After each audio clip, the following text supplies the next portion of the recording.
Kevin Hester, you are ridiculous. The Bears are who we thought they were. And that's why we took the damn field. Now, if you want to crown them, then crown their ass. But they are who we thought they were. And we let them off the hook. Shut up. See that? That's your IQ, buddy. 0. Hungry Chicago, finally champions on this January day in New Orleans. This is the Barely Qualified Podcast with your hosts, Nick Labris, Jason Maxwell, and Drew Bailey. Hello again, and welcome back to another episode of Barely Qualified. This is Season 2, Episode 4. I'm Nick Labris, and with me, as always, is Jason Maxwell and Drew Bailey. We are back on YouTube. We're live right now on YouTube. Don't be afraid to jump in that chat, interact with us. And then just a quick reminder on the shows. This is our last preseason show, boys. Next week, we're kicking off the season with our preview show. So this is our last single week, a single episode. I guess next week we'll have one episode a week. But yeah, starting the week after next week, we'll be back to our 2-show-a-week schedule, which will be releasing on Tuesday mornings and Thursday mornings. So, boys, we got a lot to discuss tonight. News kept rolling in until about a couple hours ago. So, before we dive into all that, let's just remind everybody we have a couple spots left in our Guillotine Fantasy League. 18 spots total, and I think we have 2 or 3 left, something like that, Drew. I'm not 100% sure what the number is. 3 spots left. 3 left. Mm-hmm. So join the league. If you try and compete with us, you can win a coveted Barely Qualified prize. We'll definitely blast out the link to join in our bio and our socials. So make sure you jump on that if you think you have what it takes to compete with us. Fantasy Fever is getting hot, so get a seat at the table before the spots run out.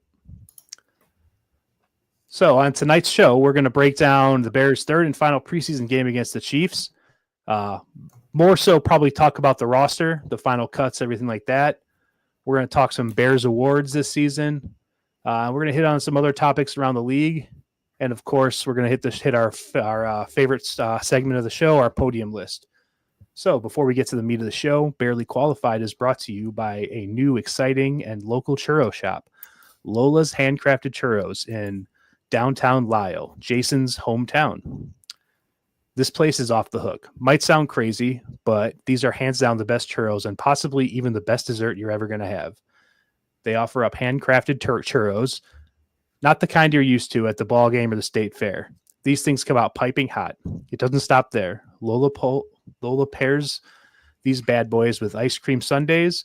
I'm talking s'mores, churro sundae, matcha fruity pebbles, Nutella, and strawberry. The list goes on. Get a sundae, get a dozen, or just stop in there for one. Whatever you do, you're going to love it. They have coffee, horchata, freshly made churros, and ice cream. As a wise man once said, what more can you want? Check them out at lolachurros.com. Follow them on Insta and TikTok at Lola's Handcrafted Churros and let us know how you like it. Boys, we are done with the preseason. Preseason is in the books. I didn't think we were going to get here. This football season seems like it takes longer to get here every year, but we are here. So let's say we dive into the Bears' third and final preseason game. And I don't know about you guys. I kind of want to talk about the roster more than the game itself. What do you think? Yeah. I'm with you. The third one gets a little boring. You add some Caleb, but wherever you want to take us, Nick, let's rock and roll. It was at least a dramatic ending. No, it was a fun game. A nice cap off. It was a fun game. I mean, the backups looked really good. Starters, we're going to kind of dive into a little bit. They kind of got it rolling eventually, but had some issues.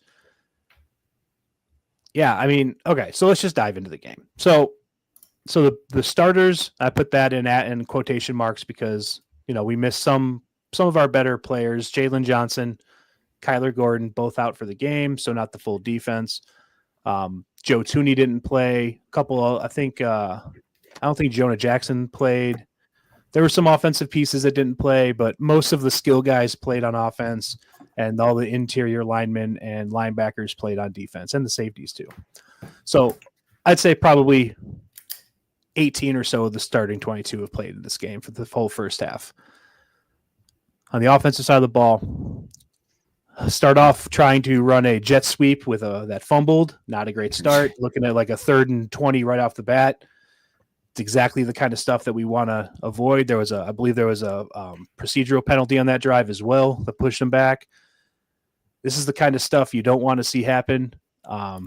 You really again, the X's and the O's in the preseason, not going to get too in depth there just because it's the preseason. You don't want to play too many cards, but the procedural stuff, the sloppiness with the ball, that's exactly the kind of stuff you don't want to see in the preseason, especially like the dress rehearsal for the regular season. I don't know.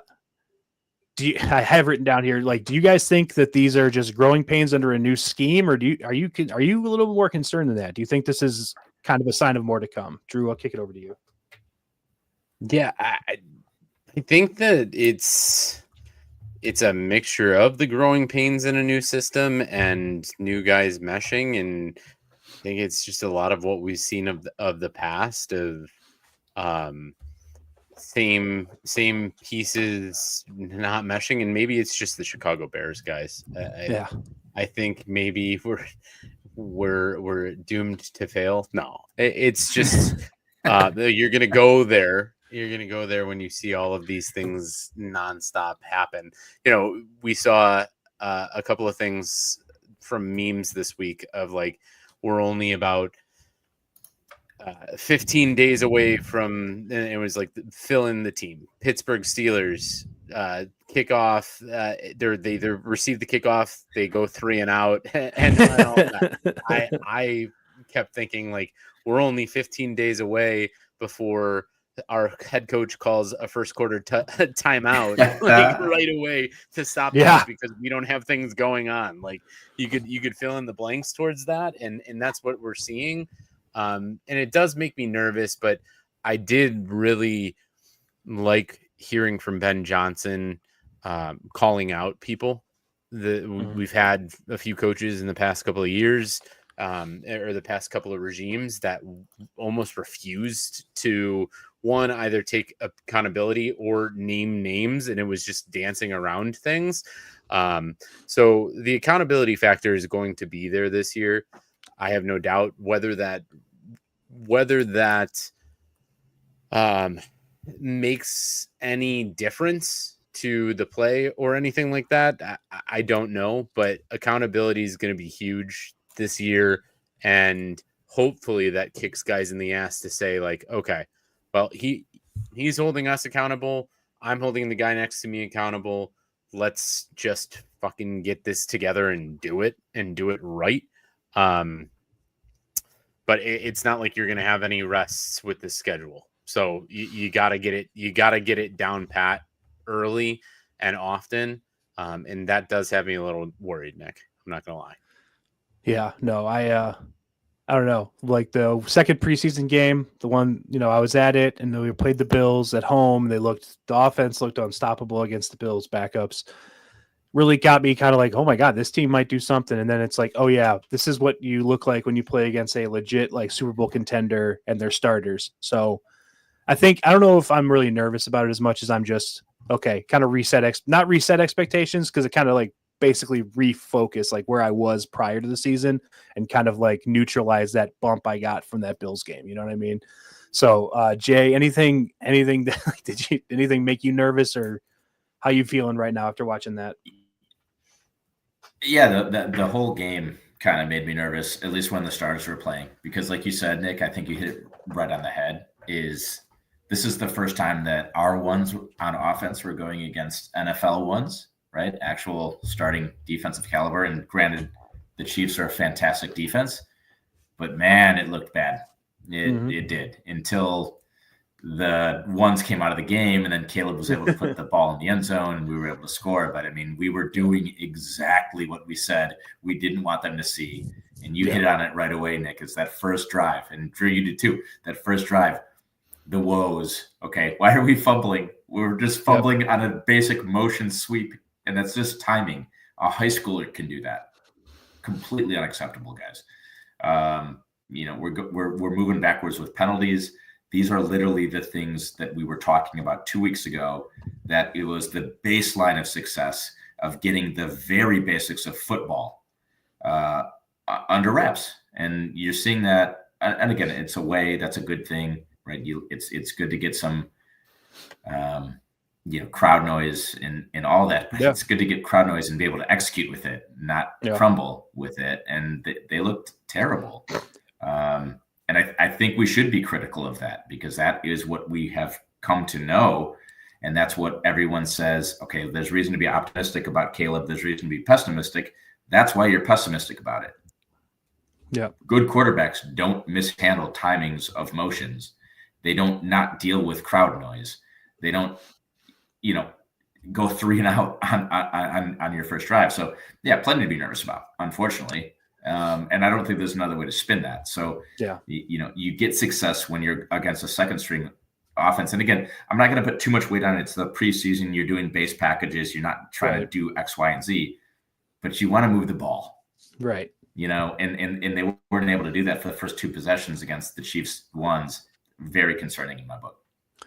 Yeah. So I didn't write this down. I didn't really want to, beat it to death like a lot of people are. Caleb did take some sacks. It looked like he was in the pocket a little bit long, holding onto the ball again. I do think that the defense, like the receivers, there were not a lot of open receivers on some of those plays, but Drew, to kind of back up what you said, that's sort of what Ben Johnson was getting at, what you were getting at when you were talking about Ben Johnson calling out players, saying that, when a reporter asked Ben Johnson if he thought, 5 seconds was like enough time, Ben Johnson basically said, like, that sounds like good protection to me. And with a kind of a smile on his face. So, yeah, I mean, that's the kind of stuff you were hoping would be coached out of Caleb. I know that it's only been one off season, so there's still going to be some of that stuff lingering. So I guess at this point, you're kind of hoping that, like, okay, clearly that stuff's still in there somewhere. Let's just hope that, week 8, we're seeing less of it. End of the season, he's getting the ball out, right? We're just trying to progress from here. That's all we can really do at this point. So one other thing I will say, even though, and it's not to go back on my point of saying he was holding people accountable, I did hear everyone has the light shining on Caleb 100% and looking for either something wrong or looking for a reason to blame him for things. And it was nice to see that your head coach would come to the table and he's holding him accountable for the basic things, but also saying, I think it was a reporter who asked, like, when is he going to get out of a funk of starting slow? And he said, well, you know what? He's had 1 year in the NFL, and 2, this is preseason. So it's not like we have a first 15 or anything like that, and came to the defense. Like, I know people are going to be very quick to judge Caleb this year, being it his sophomore season and not having the better of the rookie seasons last year of the 2 top rookies. So it's like, it was nice to see him just say, like, hey, I do hold myself accountable for that too. Like, I need to come up with something, that an installation, a package or something that gets him going, rather than, guys got to start quicker. Like, you could have easily said that very, very quickly, but it was nice to see that he knows, it seems like he knows that the gun is pointed straight at Caleb and everyone wants to shoot. But he's going to take that from him occasionally. Yep. Girlfriend to the gun. I've actually, so I'm glad you went there because, I've seen this big trend in the national media lately where people are saying stuff like Caleb Williams, do or die time. This is if he doesn't turn it around this year, like, hey, this guy threw for 3,500 yards last year and he threw 20 touchdowns and 6 picks. Like, there were some stuff that we don't like, and there were some things that he needs to clean up for sure. That's a pretty fucking good year for a rookie quarterback on a terrible team with terrible coaching, who changed their coach to a run game coordinator halfway through the season, who never had any head coaching. Like, this national obsession with him having to, like, be an elite quarterback, whatever that means, this year, or else he's a bust, is absolutely insane to me. I'd never get. I hate this like this national media push. It's like if you're not elite, you're garbage, and I hate that. I hate it so much. I just Number think ones. That happens with all number ones, though. I suppose. I mean, I don't know. Trevor Lawrence is still out there, and he hasn't really put it all together yet, and nobody's. I think a lot of people are calling him a bust. Well, I don't think people are calling him a bust, but he's also been in the league for like 4 years now. Yeah, he's a vet now, but yeah, I mean, anyway, there is scrutiny with the number 1 pick, but I hear what you're saying, Nick. It's just I don't like it, and maybe it's just me getting in my defend my Bears quarterback mode, but I just think I hate that. It's such a lazy take, and it's such an easy way to. But that's what the national media's become. It's buzzworthy, it's talkable, it's debatable, and it's frustrating. Yeah, I agree. That's why you got to listen to the BQ pod. That's right. That's right. They like to bring people down more than prop. It's sad. You'd rather nowadays the media wants to see a failure story rather than a hero story, which we'll get to later. Yeah. Other thoughts on the offense? DeAndre Swift saw his first action in the preseason. I thought he was fine. Averaged around 4 yards a carry, 7 carries, 28 yards. I mean, nothing that's going to, blow you away, but also I thought he looked smooth out there, and I thought he looked like, himself. So I was happy to see that. I think he had a couple catches too. So good to see him out there. I think we talked last week about how we wanted to see him get some action in the game. So I'm glad he was able to get out there and kind of take, the bulk majority of the carries in the first couple series. How about that jump? He did jump over somebody. Nice to see. That was pretty sweet. Yeah. It looks very spry and young.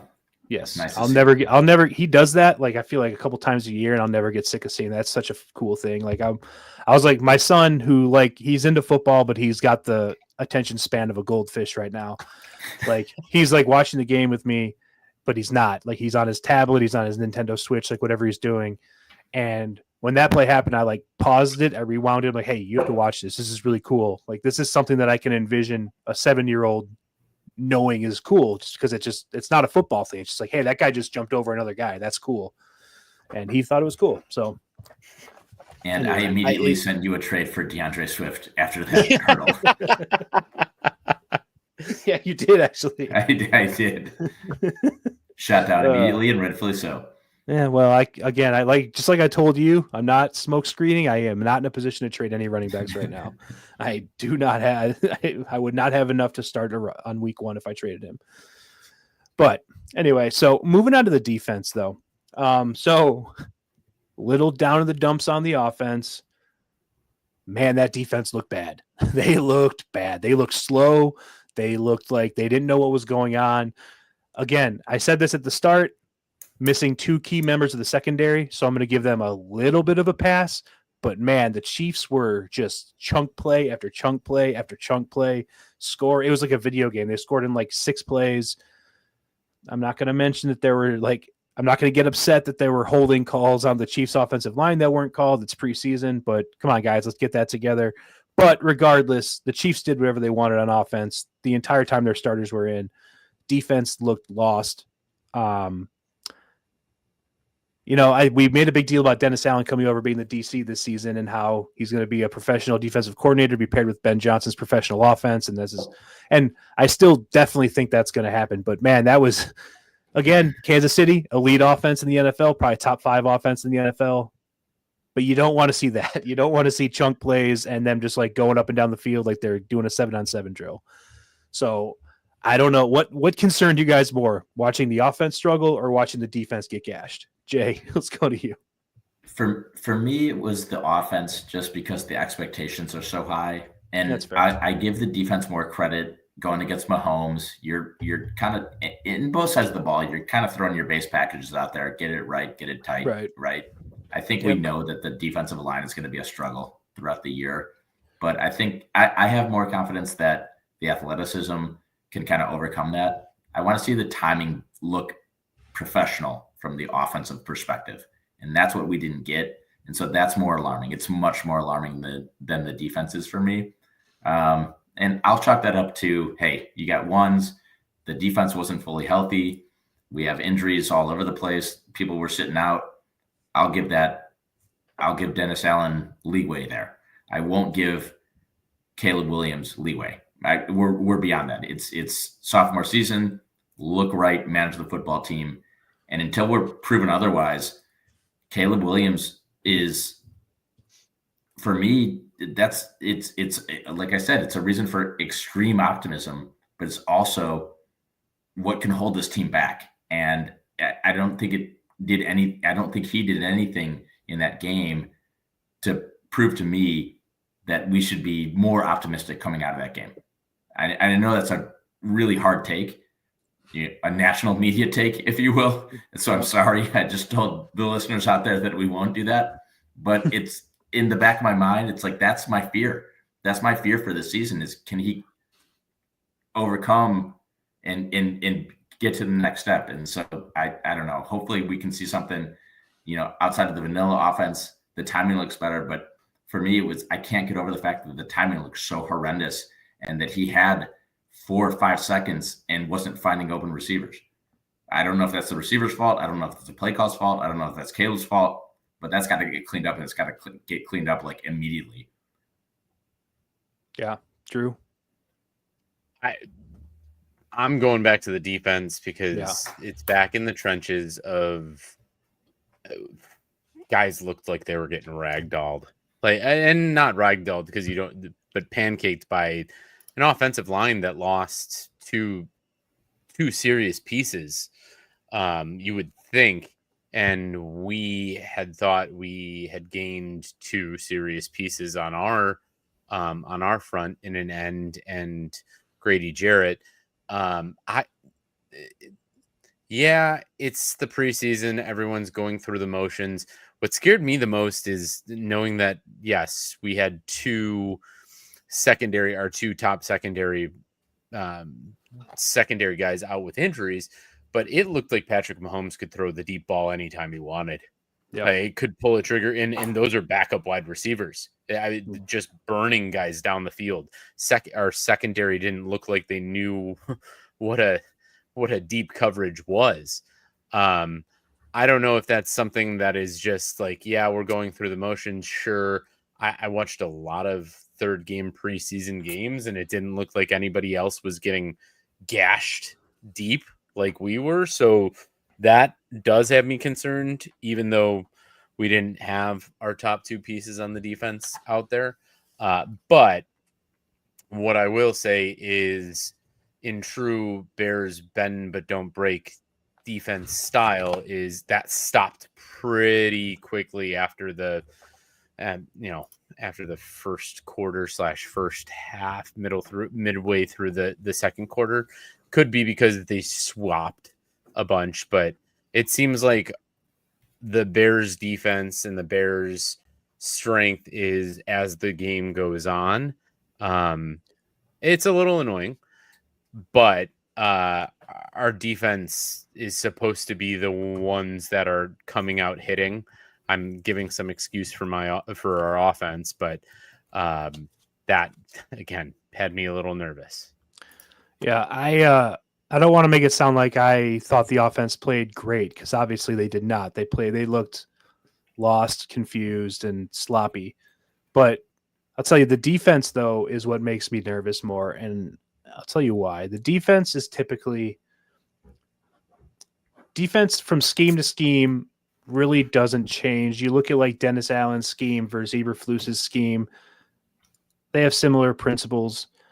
And for the most part, oversimplification coming for sure, but defense is like react and tackle, right? That's like generally like what you're doing. There's not a lot of coordination because you're more reacting to what's happening.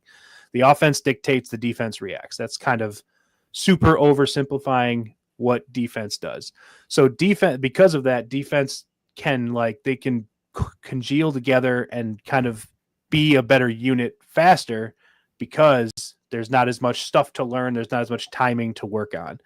So when you see the defense just getting beaten that badly, and again, it is one of the better offenses, like I said, and it's Super Bowl contending team, but it makes me nervous to see them look that out of place and that bad in a preseason game that's treated as a dress rehearsal. I'm expecting the offense to have these kind of issues, timing issues and stuff like that. They have had one off season One preseason. This offense probably won't look like a finished product. Hope maybe not till halfway through the year, maybe not till the end of the year. Ben Johnson has a complex offense, a bunch of players learning it for the first time. So we'll see about that. But the defense should be relatively ready to go. So seeing the defense just get gashed made me very nervous for this team. So anyway, that's where I stand on it. Well, there was a lot of nerves seeing the ones against the Chiefs ones. Nothing really looked great. Nope. No, it did not. It's a real it's a preseason game, but it is kind of it's kind of a benchmark game because you're playing against one of the best teams in the NFL, a team that has been to the Super Bowl the last 3 years, won 2 of them. You want to see how you stack up against the best. And the Chiefs, the Eagles obviously won last year, but the Chiefs, you ask any 100 random people on the street, they're going to tell you the Chiefs are the best team in the NFL because they're the Chiefs right now. And they did not really, the Bears did not stack up well against the Chiefs. So, not going to play him again. Do they play him again this year? No, we don't. We play the AFC North, but not the West. Last thing, and I'm not harping on the negatives. I think when you're good and you go through the motions, things just seem simple.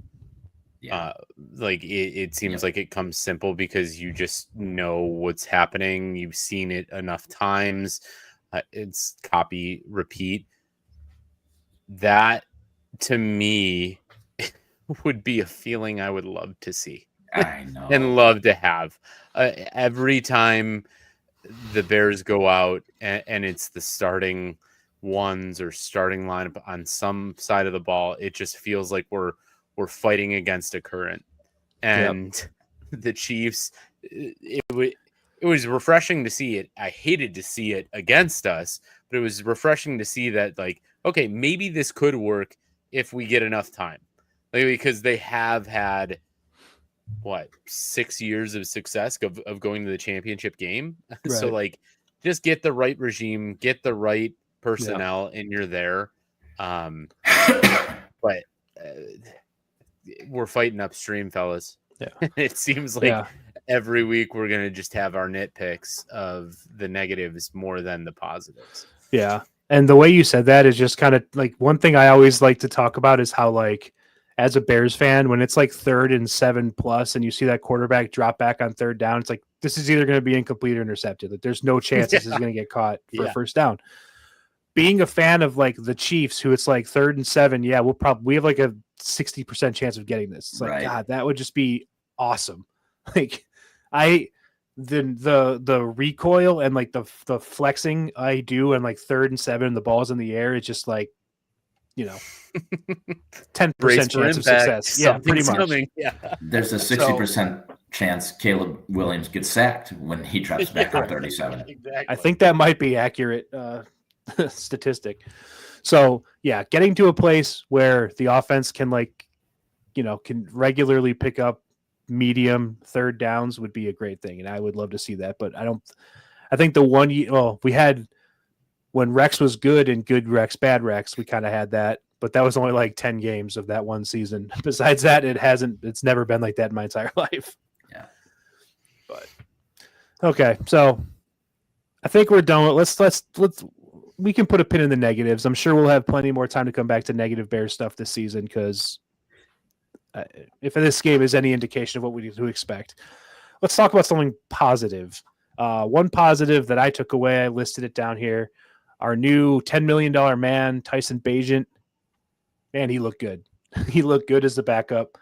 What I said, 20 for 28, 212 yards, 3 touchdowns, and no picks. That is, I know he's playing against backups, but he's a backup, so you kind of even playing field. He was slinging it out there. And he was leading them on some good drives. Obviously, I don't even think we mentioned this. The Bears win on a last-second touchdown, which is pretty cool. After all that negative, they won the game.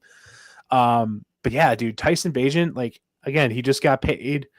And I don't think this is a guy who's going to get paid and check out. He looked like he was as hungry as ever out there. So I love the way he played out there, and I'm happy he's the backup. Jay, something you said earlier when talking about Caleb made me think you're kind of diverging into this Bagent guy path. Are you a Bagent guy now? 100%. Yeah, I think he's top 5 backup in the league. I really do. I think that if Caleb goes down, we're going to be okay. Are you going to be a Bajan over Caleb guy? Never Okay. would. Never Okay. would. I'm not, Cannot for do many it. reasons that I won't discuss on the pod. But yeah, no, obviously Caleb has the talent, but it's nice to have a good backup. No, it is.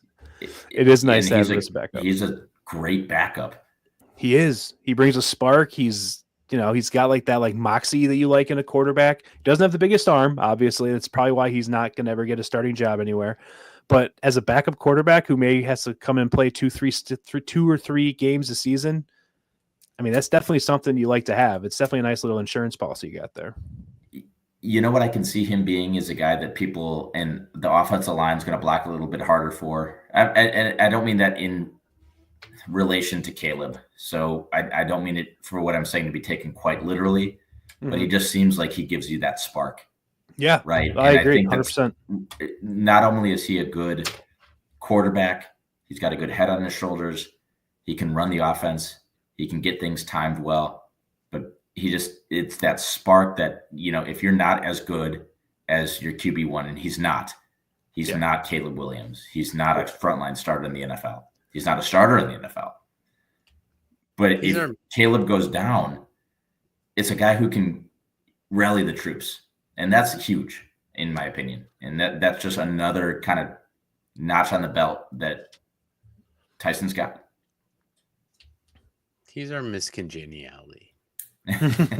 he is. He good feels behind him, good vibes, definitely says all the right things, and could game manage into some wins for what seems like any NFL team, because like Jay said, got good head on his shoulders. He says the right things, does the right things, and has that wholesome mentality to him. Yeah. And I don't want to get too ahead of ourselves because I did have this listed to talk about during the roster piece. But if you talk about the Bears are keeping 3 quarterbacks, right? They're keeping Caleb, obviously, Bajan, and then Case Keenum they're keeping as well. They're going to address 3 quarterbacks, which is unusual, but I'm glad they're doing it. I think the quarterback room, the dynamic between Caleb, who's the number 1 pick, been the QB1 since day 1, having a backup who's got the work ethic, who can keep pushing him. And then you got a 3rd-string quarterback guy in the room, basically another coach with you, a seasoned veteran who's kind of been there, done that, and he can kind of keep him a little more grounded. I think they have a really good mix in their quarterback room, and I'm really excited to like kind of see. I think Case Keenum just is like the classic like journeyman backup quarterback who got his chance a few times. I feel like there's a million of these guys, but I think he's just one of those guys who's got the experience. And I just think the quarterback room is like a really good dynamic right now. Mm-hmm. So. Agreed. And Case Keenum definitely going to get a coaching job somewhere after this. So I feel like this is like 100%. It's a preview to what he's trying to do. And maybe that's even like what they're trying to coach him along to be. He'll probably be on Ben Johnson's staff. Yeah. Honestly. Yeah. Like, he might be quarterback coach next year or 2 years from now. He might be. Declan Doyle, bye-bye. Declan Doyle's younger than we are, and he's the offensive coordinator. By a lot. He's in his 20s. No, is he? I thought he was 31. Is he? I thought he was in his 20s, but... Yeah. 29, you're right. My bad. 29. All right. He is much, much younger than us. Okay. Last piece of the game I want to talk about. Just this guy, Jade Walker, has been unbelievable this preseason. Pretty much earned himself a spot on the roster with his play, which is cool to see. You like to see that a coach is like actually rewarding a player for proving it on the field during these preseason games. He's obviously doing the work in practice too. We don't see that, but obviously he's working hard in practice and doing the right things in practice. But when you have an undrafted guy make the team, we'll talk about in a second some guys that did not make the team. It's a cool story. I like to see it. And I think it bodes well for the Bears moving forward. You get some undrafted guys that come in there. They're going to give you all they got because they know that Jade Walker made the team this year. So if they do what they can and they perform well, they have a shot at making the team. So I think that's just it's a good thing all around. Also, he had a sweet celebration after he scored that touchdown. That was pretty tight. I still can't figure out exactly what was happening. Was he I floating? watched that. Yeah, I watched that a lot on like slow mo. You guys don't watch TikTok a lot, do you? Is that a TikTok thing? It's a dance called the slick back Hmm. that 2 years ago was all the rave because it does look like he's floating, kind of like moonwalking like Michael Jackson, Yeah. that sort of thing.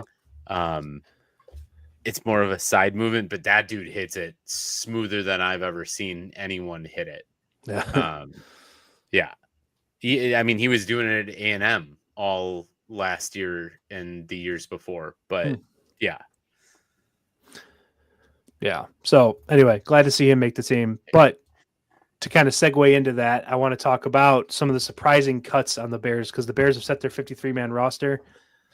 I think they've made a bunch of cuts. Yes. I think they're down to 53. Yeah, I think they had to be on Tuesday. So I have some surprise cuts here, and if anybody that I missed, feel free to just shout them out because I have 5 guys written down here. The first one, Tyler Scott, fourth round pick, I believe, a couple years ago. Yeah. He never flashed, never really showed anything. I mean, it's not that surprising, but to see, because I think this is only his 3rd year, right? He got drafted 2 years ago. Mm-hmm. Yeah, to see a guy that you draft in the second day 2 draft pick get cut after just 2 full seasons going into your 3rd season, it's a little shocking, and it's kind of cool to see. Ryan Poles. I mean, it sucks to see him miss on a draft pick, but it's cool to see him not be a guy that's like, well, he's my guy. I got to keep him around. If he's not the best player on the team, I think get him out of here, and I think that's a good thing for everybody. Yeah. With Tyler Scott, I mean, I think he sealed his fate when he fumbled on the opening kickoff. Yeah. You just that was probably his one redeeming quality that he had is speed, and they were trying to turn him into the punt returner, kick returner because he just never fit on the offense in the scheme. And yeah, you do that and you'll find a quick waivers for anybody. Yeah. Yep. And then another surprise cut for me, Zach Pickens, which I guess isn't that surprising because I don't think we've ever said his name on this podcast ever once in the year, in the full season last year and the preseason of this year. I believe he was drafted in the same draft the Bears took Dexter. They were supposed to be their 2 big interior defensive linemen. And I don't know what's going on with Zach Pickens. He just never turned into an NFL player. I don't think he ever saw the field. So I guess it's not surprising that he got cut, but it's kind of in the Tyler Scott vein of a Ryan Poles draft pick, only a couple years removed from the draft, not making the team. I thought that was worthwhile. And then I have 3 names written down here, not because I expected all 3 to make the team, but because they all play the same position, and that position is very thin, and that is the running back position. Ian Wheeler, Britton Brown, and Royce Freeman, thanks for coming in. You were here for 3 days, and now you're out of here again. Yeah. I think he scored a touchdown too, didn't he? He did. Yeah, he came in. All of those guys scored multiple touchdowns. Yeah, Ian Wheeler definitely. I believe Ian Wheeler ended up on the Bears practice squad, if I'm not mistaken. So yeah. But yeah, I don't know. Those are my surprising cuts. I don't know if anybody that got cut that I missed jumped out to you guys. Jay, anything that you saw that you were surprised by? I was glad that they cut Zach Pickens. Honestly, that suited me. I wanted to see him gone. Not because we have depth, just because he's a bad football player. And you honestly, Nick, what you said makes sense. It's like Poles doesn't have a problem cutting his own draft picks. However, not to be too negative, he's done that a lot. We have a lot of 3rd round, 4th round draft picks that, successful teams convert into NFL starters that we don't, and that Poles has not, right? I mean, if you look at the history of Poles' draft picks, 3rd round or worse, I mean, Braxton Jones, 5th round pick, there's no one on the team. There's no one on the team from his history of picking 3rd round or worse. Velus Jones, Zach Pickens, I mean, Roshan Johnson is still on the team, but for how long? I mean, is he good? I don't know. Kirana Amagaji, he made the team. I He would did. argue that he shouldn't have. Yeah. I would make that argument as well. You know, Torrey Taylor is still on the squad, and he will. Torrey Taylor, right? he's the punt guy. You know, punt guy. But like these are the guys. This is the situation that the Bears are in. You cannot keep on missing on these picks. You can't do it. You can't only be good in the top 10. Anyone can be good in the top 10. So I'm not going to harp on it for too long, but like that is a real cause of concern when we're not finding value deep on day 2 and day 3. And Poles hasn't done that. Yeah. Since 2002, he has not done that. Yeah. I mean, you're right. I think that all makes sense. I mean, I do think Torrey Taylor is probably going to be the punter for the next 15 years. So that's a pretty good pick, but Not hard to draft the punter, 2 rounds 5th. ahead of when you should draft him. So you have a go. chance to draft the Drafting best punter. punter in the league. You take the best punter in the league. So Yeah. no, 100%. I have an interesting add-on to Jay's because yes, deep rounds are where you find value, and it's scary to see that, as an NFL team, they have a limited amount of like interviews that they can do with players, and you find some diamonds in the rough if you expand your grasp of who you're going to interview and who you're going to bring in. Like a name that popped up that got not cut. I don't even know what he's on. I think he's on NFI. If you guys remember, who got drafted as a cornerback this year, Zah Frazier, 24-year-old out of UTSA, and is out for a season with a personal matter. So you speculate, and there's a lot of speculation of what is going on with that guy in himself, but it just shows you like when he was interviewed about what happened, Poles, that is, was interviewed what happened and said, it seems like there was something that was wrong with him before he got here. Okay. Well, it seems like you should have known that before you drafted him, sort of thing. And the exposure towards all of that just supports Jay's point of like, where's the research? Where is all of this? Where's the supporting evidence before the fact of just like, oh, okay, should be best guy up on my board, but why? Like, why? You don't know any of the whys. You're just picking at a random list, and it seems like throwing darts.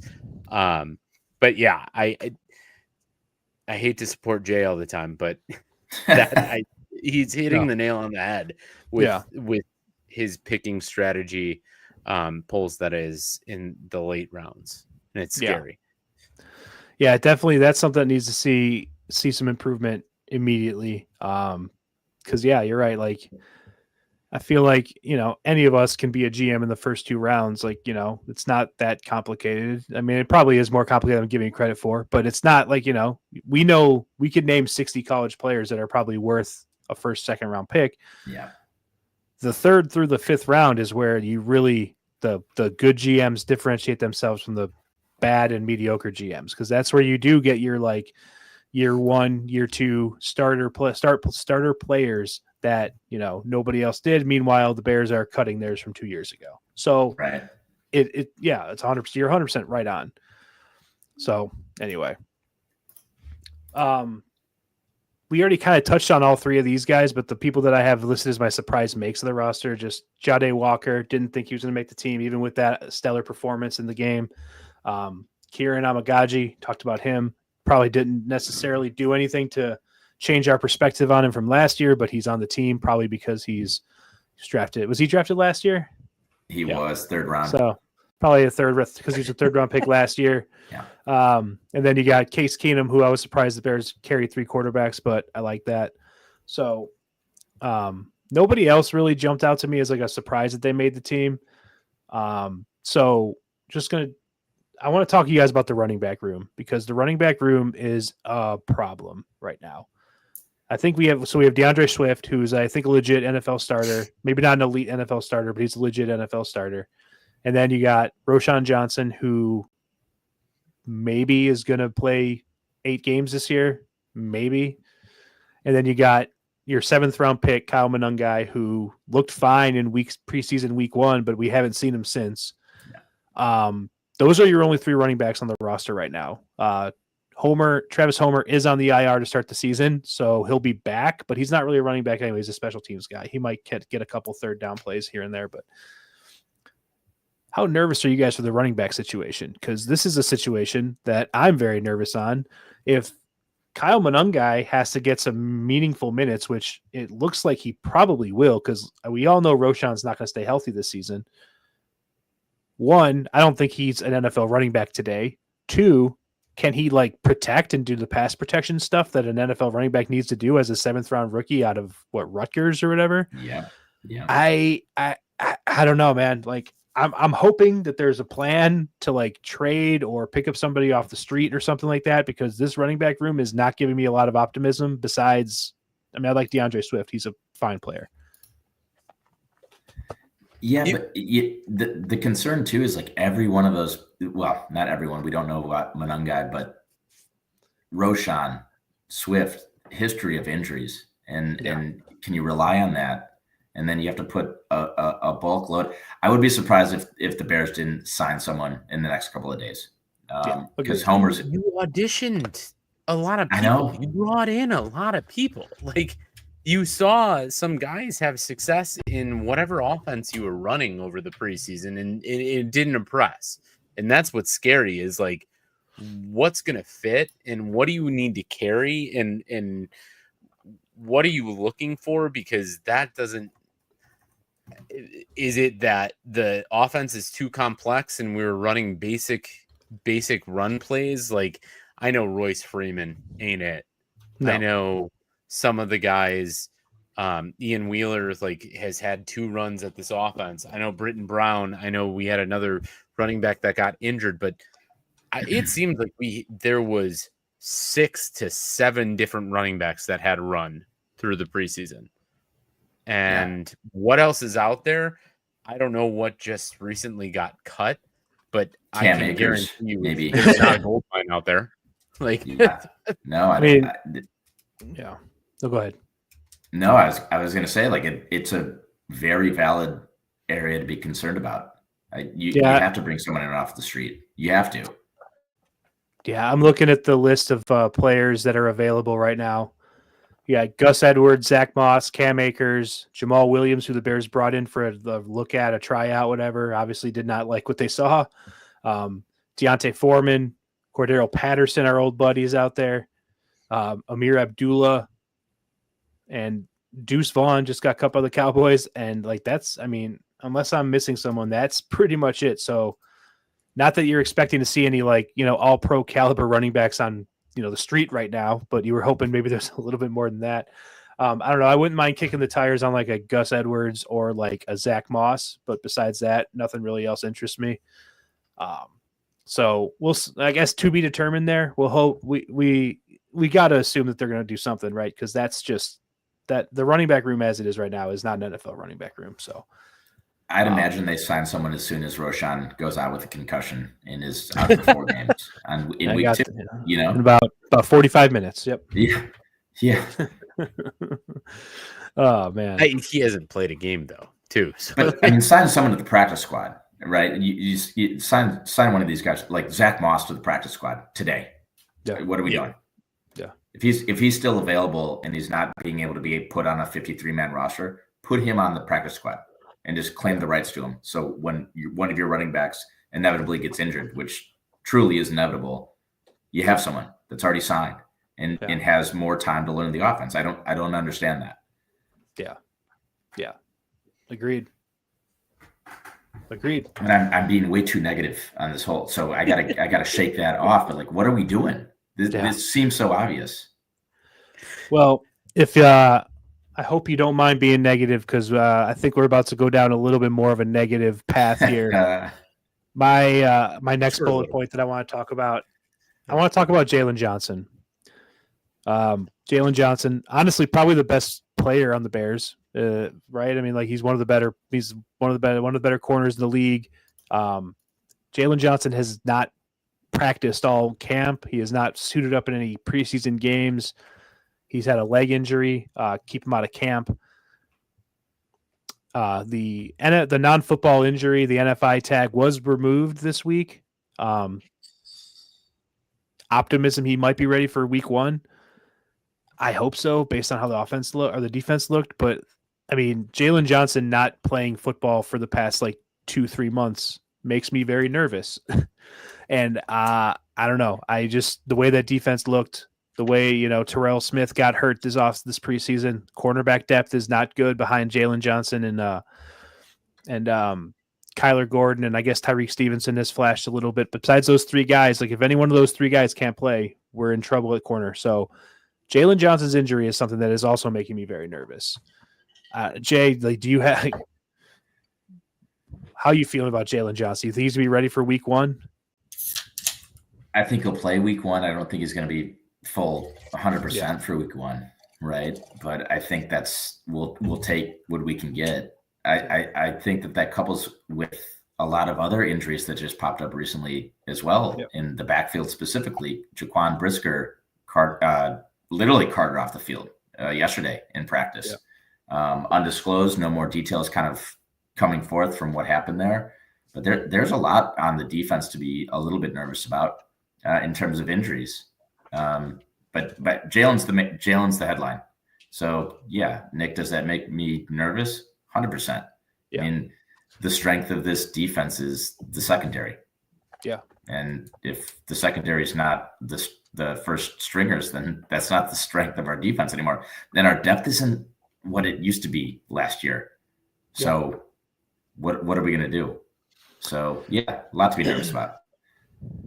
Yeah. And I very much dislike, I've said a couple of things about Ben Johnson in his interviewing standpoint, post game, anything like that. I very much dislike, I know NFL coaches have to, but when they skirt really quickly and move off of injuries or anything, he's been asked the past 3 days about Jalen Johnson, and it's been very quickly like, yep, Jalen's going to be ready when he's ready. That sort of thing, or he's looking like he's ready for week 1, and that's it, and move on. And I think maybe that's who Ben Johnson is as a person. But I hate when you don't have any information, because it makes you go to the worst parts of your mind of this guy's going to have a nagging injury the entire year. Good luck. And he doesn't have any problem because he got paid to invest in this team this year, when God, you wish that it is the complete opposite of that. So Jalen is aggravating me a little bit, because you would think if he didn't have something that was semi-serious or semi-wrong with him, he'd be a leader out there and wanting to take this defense to a higher level with all the new pieces that are out there. But yeah, frustrating. Let me spiral down this little negativity spin, and that's what we're here for. This is the Bears injury as of 8 hours ago. Jaquan Brisker, undisclosed injury, carted off the field yesterday's practice. Travis Homer still out. Okay, we're talking about running backs. Roshan Johnson, foot, Monangai, soft tissue, set out. Okay. TJ Edwards, undisclosed as of yesterday. Cut out of practice early. Austin Booker, well, we could touch on that. He's on the IR. He's out for the first month of the season. Bummer. Yep. Okay. Jalen Johnson, we don't know exactly what's going on there. Those are cornerstone pieces. And we just don't know. And Drew, this isn't hockey. This isn't an upper body injury, lower body injury. People make a living off of disclosing these injuries, and we don't know. And that sucks, because we're 10 days away from opening day. And we don't know if these players are going to be available, what the extent of these injuries are, if they're going to be 100%. Scary. That's a scary spot to be. Yeah. You also didn't mention Kyler Gordon, who's he's missed the last few weeks, at least with a hamstring injury, which is not what you want to see. Those soft tissue injuries linger; they don't go away. So I mean, this is our whole secondary. Yeah. This is 3/4 of our secondary starters. Not good. Not good. Is Q the most hated word, or Q the most hated letter to see next to a player in any? Like, yeah, of course, because I don't Fantasy fucking gods. know. Like, Yeah, what no. the hell are you giving me? Yeah, I know it. especially since the doubtful tag is like no longer there, so it's like what used to be doubtful is now questionable. Mhm. So it's all It's questionable. Q, Just encompasses IR, everything. yeah. Everybody's out as Q, and it's like Thursday at noon. You're like, I don't know if this fucking guy's gonna play or not. I have no idea. Yeah. Anyway, all right. I think that's going to wrap up our Bears talk. Preseason's over. I don't want to keep spiraling downward. I am excited for the Bears season to start. We have a game in 10 days or whatever it is. It's exciting. It's an exciting time. We got the whole football season ahead of us. The next time we record a podcast, we will have a football game going on, or the day before. We'll be probably recording on Wednesday. We'll talk about that. But Bears preseason 2025. It's in the past now. Looking back, what stands out to you guys? Anything? Let's try and not be as negative as we've been, because I feel like I can just feel my I want to get pumped for the season. So, Drew, what stood out to you this preseason? I think this was 100% the preseason of Tyson Bagent. Yep. He owned every week, whether it be from his play to his signing to winning the game last week, into going into how he wouldn't sign a contract with a Pennsylvania farming company because they were exploiting farmers in his local town. Yep. The preseason of Tyson Bagent probably won't live in our brains any more than this week, but good for that kid. D2 quarterback. So glad he got his moments to shine this preseason. And I'm just gonna leave it at that, because that's hopefully the happiness that can bring it back into me. Yeah, I echo those thoughts 100%. In fact, I'm going to do a little tease for our podium list later, but what I almost did was our favorite preseason superstars. I couldn't think of enough, so I thought that wouldn't be a good one for all of us to kind of get at, but that was based solely on how awesome Tyson Bagent has been this preseason. He's been so good. So that was something I thought about, but I just there's not enough players out there, and they're not the most name recognizable, so it probably wouldn't really hit really well on social media. Yeah. So we'll skip that one. But yeah, that's a great point. Drew, or Jay, anything preseason stand out to you? Player wise, did you like how Ben Johnson decided his playing time decisions, how he played the starters and versus sitting them? What was your take on the preseason? Yeah, I mean, excitement for Ben Johnson and the sternness of the coaching staff was awesome to see, right? So even if the talent isn't there, even if the execution isn't there, you got some men coaching, and we haven't had that for a decade plus. That's cool. Yep. So love to see that. I think there was that sweet and sour sauce of Caleb, in just that it felt like not the preseason. It felt like regular season when you were watching those games. You saw Caleb and Co come out against the Bills. It's like, we're fucking going to the Super Bowl, boys. Let's go. Let's buy the tickets. And then that immediate letdown against the Chiefs is like, oh, I think Caleb sucks again. It's like, oh no, we suck again. Yeah. But that kind of reality of going through those fan phases, understanding, again, it's back to the NFL. It's week by week. It really is week by week in the NFL. Yep. You can go from the highest of highs to the lowest of lows. And that's probably good for the Bears, right? It's probably good for the players. It's probably good for the coaching staff to feel that too. Hey, we just smoked the Bills. We just got smoked. Obviously, they won the game, but ones to ones, right? Is what I'm talking about. We just got smoked, of course, by the defending, AFC champions. That's cool. The concerns, the defensive line. We knew that coming into it, and prove us wrong. That we can pressure the quarterback with 4. That's improvable. It's not going to happen this year.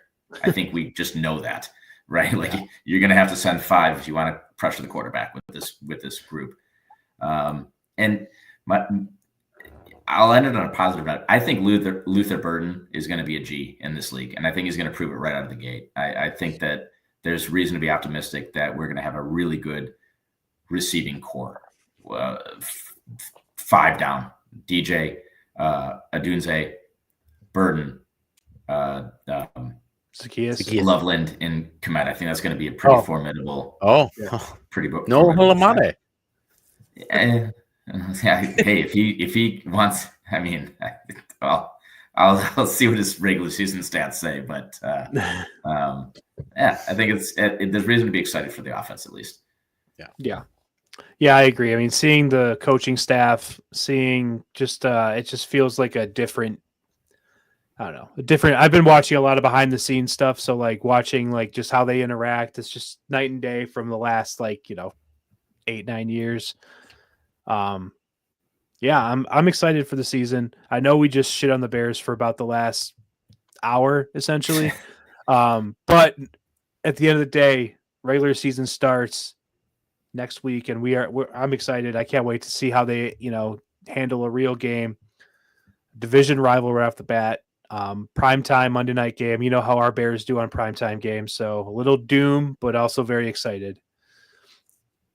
It's just to get you, prepared. Don't be let down too early, but just prepare yourself.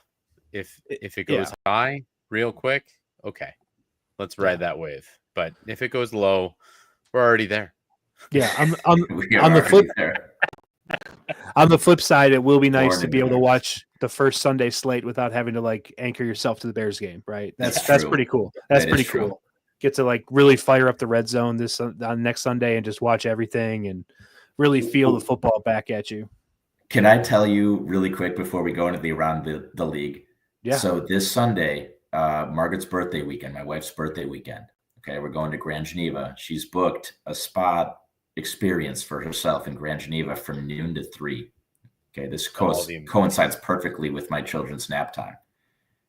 I might leave the kids in the room and just go to the bar, watch the red zone. Yeah, we'll see. It's gonna be ideal. It's gonna be an ideal situation. So I'm very much looking forward to it. Yeah, that's perfect. That's perfect. But all right, I'm gonna kick it over to Drew. Drew, why don't you take us around the league and see some big stuff going on? Yeah, there definitely is. We got a decent amount to talk about. We're going to hit on from bottom to top the way that we have this rundown, just so we can kick through the small stuff. And then I know we're going to talk about one particular thing for at least each of us get our perspective of it. First, from bottom to top, we're talking Joe Mixon injury, IR, indefinite, might be out for season. Nick, are other than fantasy, are we really seeing that as relevant in anywhere? They've got Nick Chubb in Houston. They've got a young running back in Woody Marks. They've got Dameon Pierce. They have wide receivers. Are you thinking Joe Mixon's a piece that sets Houston apart in the South, a Pooh division, or what's up there? I don't know if it sets them apart. I definitely think that Joe Mixon last season was he was kind of the because CJ Stroud had a down year. We know their receiving core got decimated with injuries last season. So Joe Mixon was probably the most consistent player on that offense. He was kind of the heart and soul of that offense. Not that he had some really good games. He really laid some stinkers down the stretch, but he was really good for a little while. So I do think that his injury. I mean, look, I love Nick Chubb as much as the next guy. I think he was one of my favorite non-Bears players in the NFL when he was at his peak with the Browns. I mean, his knee got ripped off his leg, basically. Yeah. You know what I mean? And he's back, but I mean, he's not going to be the same guy. He's, in his 30s now. So Woody Marks or whatever, Woody Marks.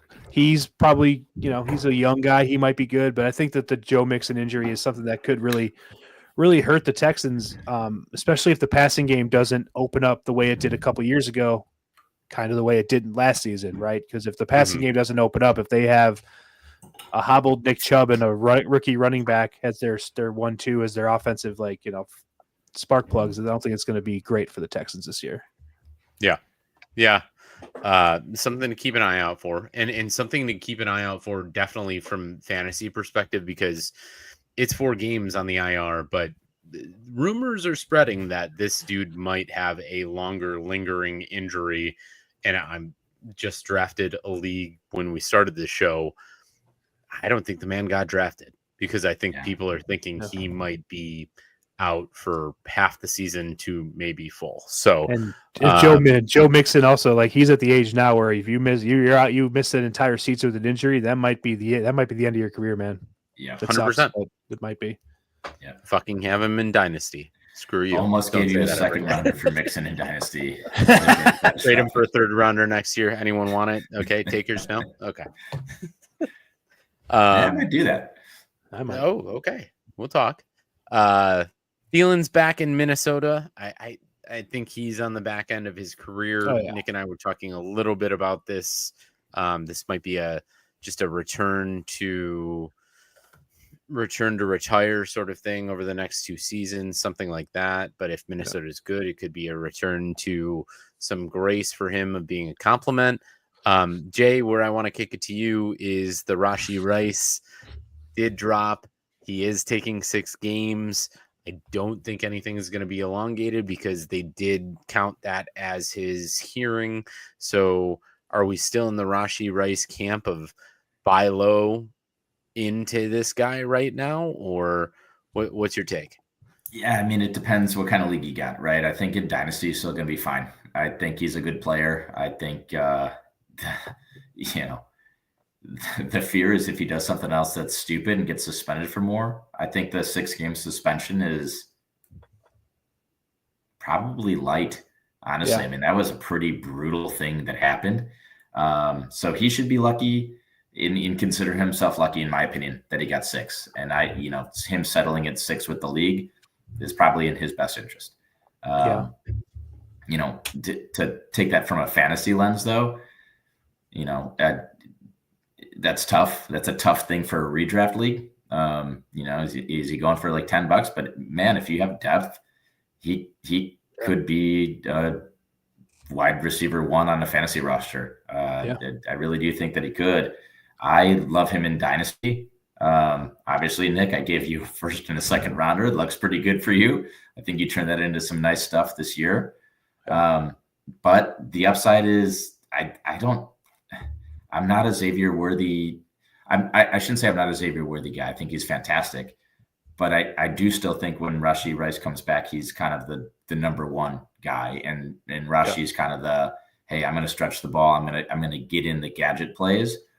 But if you want to get 8 receptions a game and 80 yards and a half a touchdown a game, Rashee Rice is probably your guy there.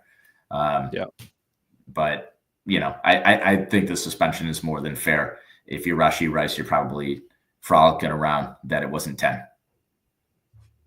Yeah, because if you take a 4-game start, 6-game break, come back for the remaining 6 to 7 games, you don't know how that plays out in any way.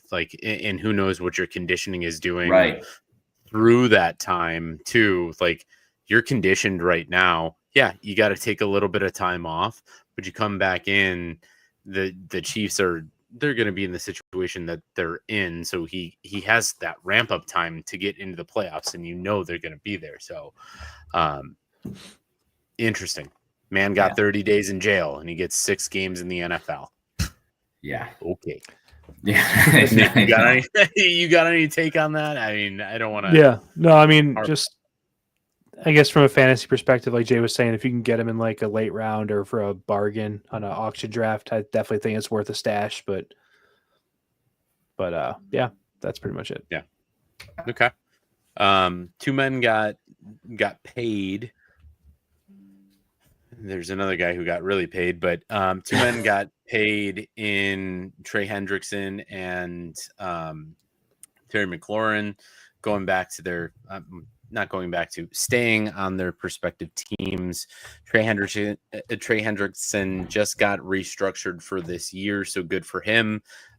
He's looking for more of a long contract. So we'll see what happens with him. I don't want to really touch on that.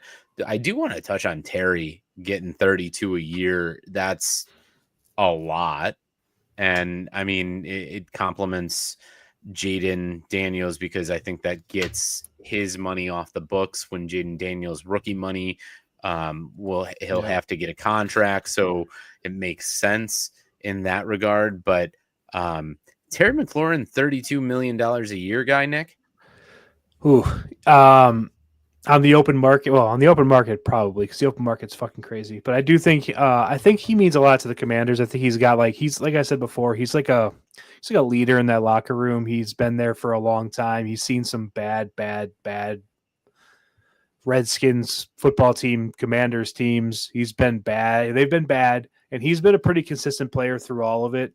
Like some of the quarterback play he's had to go with. I mean, it wasn't that long ago that Alex Smith was out there with one leg playing quarterback for them. Do you know what I mean? So like he's had some bad quarterbacks out there. So to see him get paid, like we talked about, I don't know if it was last week or 2 weeks ago, I think this shows that the Commanders are willing to kind of reward you for your service on the team, reward you for being a good team player, might attract more free agents down the line. But to answer your question, if the Bears sign Terry McLaurin for $32 million a year at 30 years old, I would not be very happy with that. Yes, I would. I do not think he's a $32 million because, well, that's pretty similar to the DK Metcalf deal, is it not? And I don't think DK Metcalf is $32 million a year either. Yeah. So I don't even know what a $32 million wide receiver is, I guess. It's a lot, and I think if they want to keep their core, their feeling, or whatever together, it was the right move to make for Washington. Man, though, I mean, there are some very young wide receivers out there. The scary thing is for Washington is I don't know if that was a flash in the pan year that they had, or if they're going to recreate this again. We'll see. We definitely will see. And Jaden Daniels is a good helm for them, but and that might be his favorite target. So that's why he ultimately gets paid. Jay, you got anything in the regard of the Terry McLaurin wide receiver getting 30K plus or 30 million plus? Well, you're still around. 30K plus is not wrong. Yeah, it's true. It is above that. No, you guys hit it right on the head. It's a 30-year-old getting a 3-year extension for that much money is wild. And what is it? Half of it's guaranteed. 40. Yeah. Half of it's guaranteed. So, they could cut him after a couple of years, and the dead cat hit is still pretty high. So I don't know how you handle that. I can't imagine he's going to be worth that in 2 years, 3 years, but hey, good for him. I like rewarding the guys, and you have a window, play for it. I'm never going to knock a team for realizing when they were in a window and keeping or adding to that. So I can't knock it too much. Yeah, agree. Yeah. Good points. All right. We're all Bears fans. We know how this is going to go, but we got to touch on it, and it has to be said. And this could be event session. This could be we're in trouble. This could be you want to turn it into a positive. I'm going to give you guys each however much time you need to talk this out. But what we're going to talk about is the breaking news that came down about 4 or 5 hours ago. Was Micah Parsons signing with or traded to the Green Bay Packers for two first-round picks and Kenny Clark, a Pro Bowl defensive tackle. He also then turned that around and got a 4-year, $188 million contract for $47 per year, which I believe about $140 million of that was guaranteed. Yeah. Holy shit. Holy cow. Who wants it first, gentlemen? It's hard to digest. It's hard to swallow. I read a stat really quickly. There are 2 players in the NFL that have come into, or I'm sorry, 2 players that have come into their first 4 seasons of the NFL and had 12 plus sacks each 4 years. And it is Reggie White and it is Micah Parsons. And now he joins the Green Bay Packers. So who wants it? Who wants to talk about this? Who wants to spin it? Who wants to negative down it? Jay, Yeah, Nick? I'll go. I mean, look, this was like, okay, heard rumors this morning that this might happen. Immediately brushed them off. Couldn't have brushed them off faster and harder because the Packers don't do this. The Packers don't make big splashes. They don't make big trades. I know they traded for Reggie White 35 years ago or whatever, but besides that, this isn't the Packers' move. They draft. They keep their picks, they draft, and they draft pretty well, honestly. So when I saw that Adam Schefter tweeted this, I was absolutely shocked.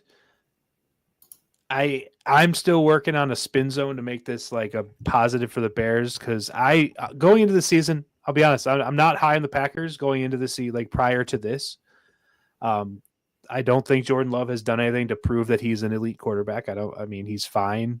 He'll be okay. The receiving core, like Matthew Golden might be good, but besides him, they're all kind of nobodies. The defense prior to this move, I thought was not going to be very good. And I thought, what's his face? The running back was going to have a step back this season because he's getting up there in age. He's got a lot of carries. Micah Parsons being on your defense changes your team. It does. Yeah. The Packers probably just gained a win and a half, 2 wins, I think, based on this trade alone.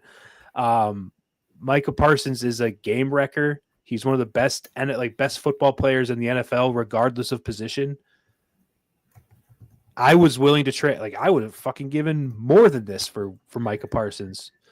So yeah, I wrote doom on here because I do think that it's something that like the Packers are, in my mind, the Packers are kind of trending down, and maybe the Bears are trending up with the Ben Johnson stuff, and like Caleb is coming in second year.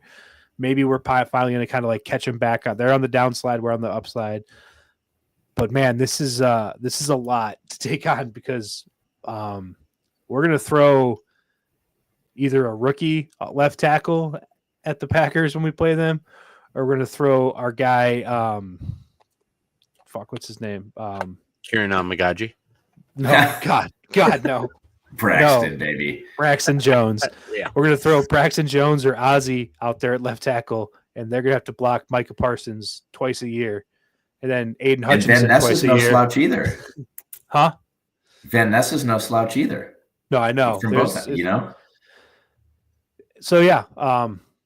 I think the hierarchy of the NFC North honestly may have changed a little bit with this trade, just because Micah Parsons is that good of a player, and he's a team transformer. Like, he's going to make this team good. Now, the one spin zone that I'll say, I wrote it down so I wouldn't forget it. Packers last year went 11-6. We all know this. They made the playoffs. They went 1-5 in the division, right? Same record as the Bears in the division. Yep. Last season, we played the AFC South and the NFC West on the very down year for the NFC West. This year, we got the AFC North, which is one of the better divisions in football, and the NFC East, which has the reigning Super Bowl champs, and I think the NFC Championship finalists as well. Mm-hmm. Schedule's tougher, okay? Micah Parsons is a great player. Cowboys haven't really had a lot of success with him either, so those are my spin zones. I'm working on it. I'm workshopping some stuff, but that's where I'm at right now. So, Jay, I'm going to let you kind of take over, but that's where I'm at. Yeah, I'm surprised. 1 second, Jay. Yeah, 1 second. Go. Just on the schedule, I'm letting you collect your thoughts really quick. On the schedule thing, we have the Cowboys in week 3. That's a positive spin zone. Don't get to see Micah. That's actually a good point. Week 14. Yeah. So there's one. I'm making no. Love lemon it. with lemonades. So don't get to see him in week 3. Get to see him in week 14 and week 17. So there's one positive spin zone. And That's good. I didn't think about Jay, that. Good point. get back into that. Fortify that offensive line. Give it time, so then we're not as Yeah, scared of maybe. Micah twice. Whatever it may be. Yeah, That's right. That's I right. like I'm that. giving it back to you. No, I'm surprised at that no other team in the NFL could offer more for that. That was one that I think when we were talking about what would you give up, it's like, is it 3 first rounders? I don't know if I'm comfortable with 3 first rounders. You get 2 first rounders, and the Packers shouldn't be picking before 15, right? Especially with the addition of Parsons this year and next year. My spin zone is completely against anything that involves Micah Parsons. It's about Jordan Love. This guy sucks. So yes, what's the point? This is like the Bears adding Khalil Mack when you had Mitchell Trubisky as your fucking quarterback. It doesn't fucking matter. It doesn't matter. All right. Is it going to give more hell to Caleb Williams? Sure. Fine. This is going to do nothing for the Packers. It's not going to advance their playoff or Super Bowl chances. It really isn't, because you have Jordan Love. You're paying Jordan Love. What's his damn salary? He's in 2028. They're going to pay Jordan Love $75 million. Jesus okay? Christ. Yeah. Okay. So this is you have made your window. If you're a Packers fan, you've made your window the next 3 years, because you're not going to be able to roster a team in 2028 and beyond. Not 2028 and beyond, but in 2027 and 2028, because you're going to have 2 guys, and one of them is arguably the best player in the NFL, Micah Parsons. The other is arguably one of the bottom 20 quarterbacks in the league, getting paid like one of the top 5. That can balance out. That can balance the spreadsheets pretty easily, especially when your quarterback sucks. And I don't have any faith in Jordan Love being a good quarterback. And that's how I can spin this positively, is they've allotted a third of their salary to 2 players, one of which is arguably the best player in the world. The other is arguably one of the not best players in the world at the most crucial position. So that's how I'm going to spin it. I have to spin it somehow. Yeah. But at a more serious note, the question that should be asked is well, and I want to hear your guys' thoughts on this. Why did the Bears stay on the sidelines? Would you have liked them knowing what we know now, hindsight being 2020, knowing that Jerry Jones was fielding these offers, said, Packers, you're the one who wins this bidding war? What do you think? Would you have liked to see the Bears move? Because again, it's not just about the trade. It's also about the money that's committed, right? That's a fucking ton of money, and rightfully so. The money does accurately reflect Parsons' skill set, but we've seen this before. We're still recovering from the Khalil Mack deal, right? I mean, that's true. It's like, I don't know, man. Yeah. I don't know if we should do this trade because we've been burned here before. We can see how one player, an elite player, isn't going to take you to the Super Bowl. What do you guys think about that? I said it a couple of shows ago, maybe it was last show, of that's a guy you go after if you think you're a piece away from a Super Bowl, or you're a piece away from winning it all. And if the Packers really do think that they are that and they win after that, I'm still very confused about the entire market of what was Micah Parsons. And Jerry was alluding to, the guy's not going to leave, and maybe he's just leaving that to the press and backhanded talking to every team in the league. If I'm Ryan Poles, I'm fielding those calls and I'm talking about it, and I'm looking at the structure that I have of my entire team, and it's not potentially there yet, but I would have liked to see a push, at least a push towards, and who knows, there could have been a push. There could have been a push of a couple, but I think the alignment ultimately makes the most sense of the Jordan Love. We're spending all this money. The cap is weird. Like the cap is going to extend, it's going to get bigger, and we can always defer salaries and just keep deferring them and keep this weird structure of guys will restructure because we think we're going to win and all that shit. But I would have loved to, I'd love to see the back end of who offered what, because it seemed like it was so quick of like, Micah's on the open market. Okay, well, great. The first offer, it seemed like it got accepted when there could have been so many others out there. Yeah, Nick, what do you think about that? Yeah, to add to what you just said, I mean, guys, it feels very similar, and I'm sorry, Dallas fans, but it sounds very similar to what Nico Harrison did for Luka. It's like a very similar deal where doesn't seem like it was open, like the trade talks were open to everybody, and they made a deal. It almost seems like the first deal that came across their desk. I will say I did hear a little bit of Jerry Jones's press conference tonight, or I don't know if he was like on a radio station or what he was doing, but I heard he did say the one thing they were looking for on top of like the draft picks is they specifically were targeting teams that had the cap space to give him the extension, which who knows if that's true or not, but also an established defensive tackle to get in return for him, which the Bears, I don't like. I guess Grady Jarrett is an experiment, but I don't think he can trade him right now because he hasn't played a game yet. And I don't think Dexter is established enough. So I think the Bears were out of the running because they didn't have what the Cowboys wanted. Now, we're not in the room. We don't know what conversations happened. I assume Ryan Poles at least called and kicked the tires on this trade to see what the asking price was. But, I mean, you look at a guy like Micah Parsons going for 2 first-round picks and a defensive tackle who, he's a good player. Like that seems like half the league could have made that offer to the Cowboys, and they probably could have got a better draft pick out of it, to be honest with you. Yeah, and Nick, you bring up a great point though, because the salary cap does matter, and that probably eliminates a good amount of teams specifically for this year, right? I mean, I can't imagine how the Bears could have wiggled enough cap space to put him on the roster this year. They have 3 million in space. So who are you trading away, right? And who did the Cowboys get back in return for that? That was Kenny Clark, right? Which Drew said a phenomenal meme. Who the hell's that guy? Right? Like I don't know. But yeah, established tackle, 29, a couple of like Pro Bowls, awesome. It's just the value just doesn't add up. You put that in like like the ESPN trade calculator, like that's getting declined. Yeah, right.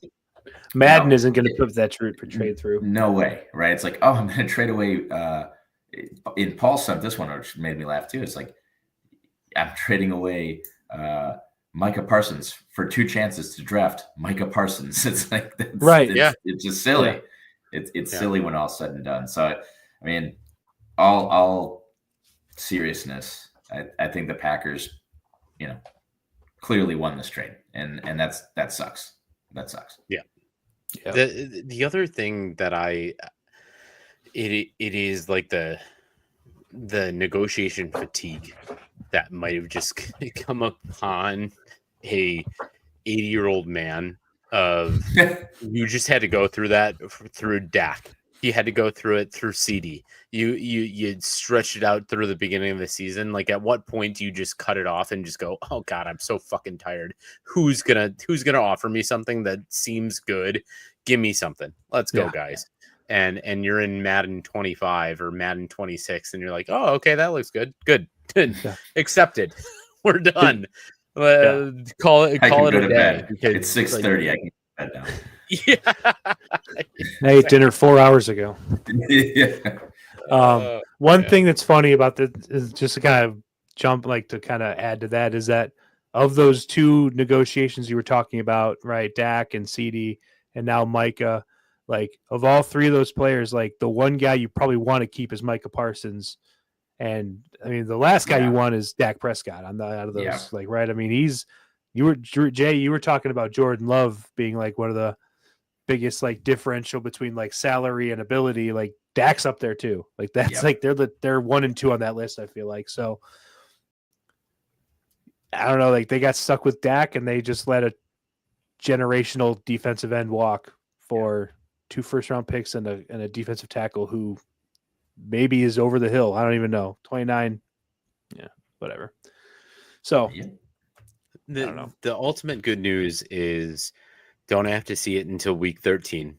You get to Let's see it skip it on twice, week 3, as we alluded to. Maybe that's towards the increase of the Bears stock, and we're ready for that. But hurts. It hurt to see. Yeah. I think we all felt it as Bears fans, Bears listeners, that we're ready to start a season, and that just kind of that pumps the brakes real quick. Yeah. But we'll get off of it. It's been talked about. It's been heard. We're going to some new, fresh feelings of this season, some predictions, talk about the Bears into next week and beyond.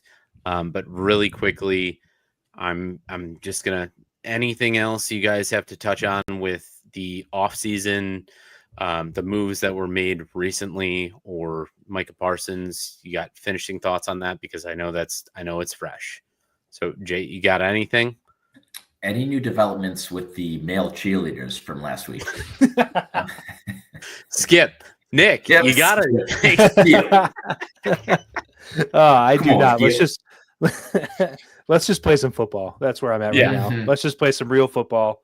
I just want to Let's play some football and have some fun. Talk about some betting aspects and get into our most favorite section just after that. But really quickly, before we get into some preseason predictions, I'm sorry, this is not preseason, some season predictions. Gonna talk about Bears upcoming prediction awards, and this section is gonna be brought to you guys by Chuck's Southern Comforts Buffet. I messed up this ad last week, so I'm not going to feed you the same thing. What I'm going to talk to you about is Chuck's on Cass, just off of 55. Just having some great Bears specials this year. So if you need a bar, you need some drink specials, you need some $5 Yinglings, you need some $3 PBRs and Sunday specials, you go over to Chuck's and you have some good barbecue. You have some good vibes. You have some good times. Hit those slots. Jay might have not hit on them a couple of weeks ago, but your luck can always change. We'll get to there. They've got a wide open layout for bar patrons. They've got a wide open layout for restaurant patrons. They've got even private event spaces that you can go and see. So head on over to Chuck's Southern Comforts Buffet on Cass, just off of 55, and tell them that the BQ boys sent you. And maybe we'll see you down there for a couple Bears games or two. But, gentlemen, let's talk about some Bears predictions. We got some over-unders. We got some stats out there for you. What I want to start with is the overall accolades before we get into over-unders. Overall accolades, I want you guys to tell me who the Bears MVP of this year is going to be. So before we get into where that could end with pass yards, receiving yards, rush yards, touchdowns, anything like that, just give me your Bears MVP. And Jay, I'm going to kick it to you first. Yeah, I like my pick for the Bears MVP. I don't think it's too bold. It's a little bit bold because not everyone's going to pick a guard, an offensive lineman as the MVP, but give me Joe Thuney. I think that's going to be the biggest differentiation from last year to this year in what's going to make Caleb Williams successful, thus the offense successful. I don't think it's going to show up in anywhere other than the BQ pod, but I mean, he was the MVP of the Chiefs last year that went to the Super Bowl, right? The internal MVP. And I think that translates to the Bears team, especially given how bad our damn offensive line was last year. So very optimistic about that. Need that to be the case if we want the Bears team to be successful. Thus, Thuney MVP. All right. I like that. MVP. Nick, what do you got? So I also actually went to a somewhat unheralded position that typically doesn't get like, a team MVP. I'm not going with quarterback, wide receiver, running back. I'm going to go with TJ Edwards. I think TJ Edwards is one of the best players in the defense. He plays the most important position on the defense. He's the quarterback of the defense. He's probably going to lead the team in tackles this year. He's just a consistent player, and I think that his ascent to being a pretty, a possible Pro Bowl linebacker is going to keep going this year. I really like him. I think that he's just a calming force in the middle of the field. I love TJ Edwards, not to mention he's from literally the street that I live on. He grew up here, so that's also cool. But yeah, TJ Edwards, my MVP for the Bears. I like a good that one. I do like that. Solid. I like that. Got to have the middle of the defense secured if Yep. you're going to have anything else. Oh, yeah. I'm going to go who I need it to be from just a standout signing a contract. Just needs to have this year. And I'm going to go with Montez Sweat. I need this man to have a double-digit sack season. I need this man. I think maybe he's starting to feel the pressure of he's come to a different market. This is season 2.5, really, that he needs to stand out. I think the man can get easily 15 to 20 sacks that we're going to need badly. I know, Jay, your eyes just lit up. It's a lot of sacks. That's a good amount. A lot of sacks. We haven't seen it in a while. That might have been the total of what the Bears have had over the past 2 to 3 seasons. So you got to put your money where your mouth is right now, Montez. I'm challenging you to step up and have that. You're putting pieces together on that defensive line that should be good with the problems that we've had in the secondary already with injuries. I'm calling you out, and I think you're going to have that season. I think you're going to have the season of rushing that we need to see and we haven't seen in a long time from a defensive end since maybe Julius Peppers. Even that guy was on the back ends of his career. But I want that. I'm thinking Montez is going to step up this year. I like our first. I think that might be our first personal challenge from this podcast. So I like. I was going to say. I like you putting your name on that. That was good. Yeah, put a graphic up for that for sure. Steal it. Get a graphic. Put a clip on Instagram. DM it actually to Montez Sweat and his children, and let's fucking go. I can do better if you can't. Yeah, and put me in pads and watch me crumble into fucking. No, but it was also Drew's address. You're calling him out, but also being like, you got this, dude. He'll probably see that and be like, dude, this is for Drew. This is for Drew. That's going to be on the back of his helmet for Drew. For Drew. This whole season. Oh, man. I'm going to take that remove end racism sticker off and put a for Drew for sticker Drew. Where's Drew Bailey? He's with me. All right. So after our MVPs, obviously going to go to Offensive Player of the Year. Nick, give me your Bears Offensive Player of the Year. So I'm taking a guy who I think a lot of people are probably on this same bandwagon with me, but expecting a real breakout this season. That's going to be Rome Odunze is my Offensive Player of the Year. I think this year is second year in the NFL, first year on the real offensive scheme. Again, I can't stress enough how bad the offensive scheme has been the last couple of years, especially last year. You get Rome Odunze with a real offensive coordinator that knows what he's talking about, or a head coach calling the plays in our case. I think he is primed to have a really big year this year. So Rome Odunze is my Offensive Player of the Year. I like it. I like it a lot. He's got to get the ball. He definitely has to get the ball this year. Yeah. Jay, who you got? A little bit of a dark horse, but on the same angle, wide receiver. But I'm taking Luther Burden. I think that Luther Burden's going to play really well out of the slot. I think they're going to feed him the ball in a variety of different ways. He's just a playmaker. I think that there's a very good chance that he can do something. I haven't looked at the odds yet, but I'm going to.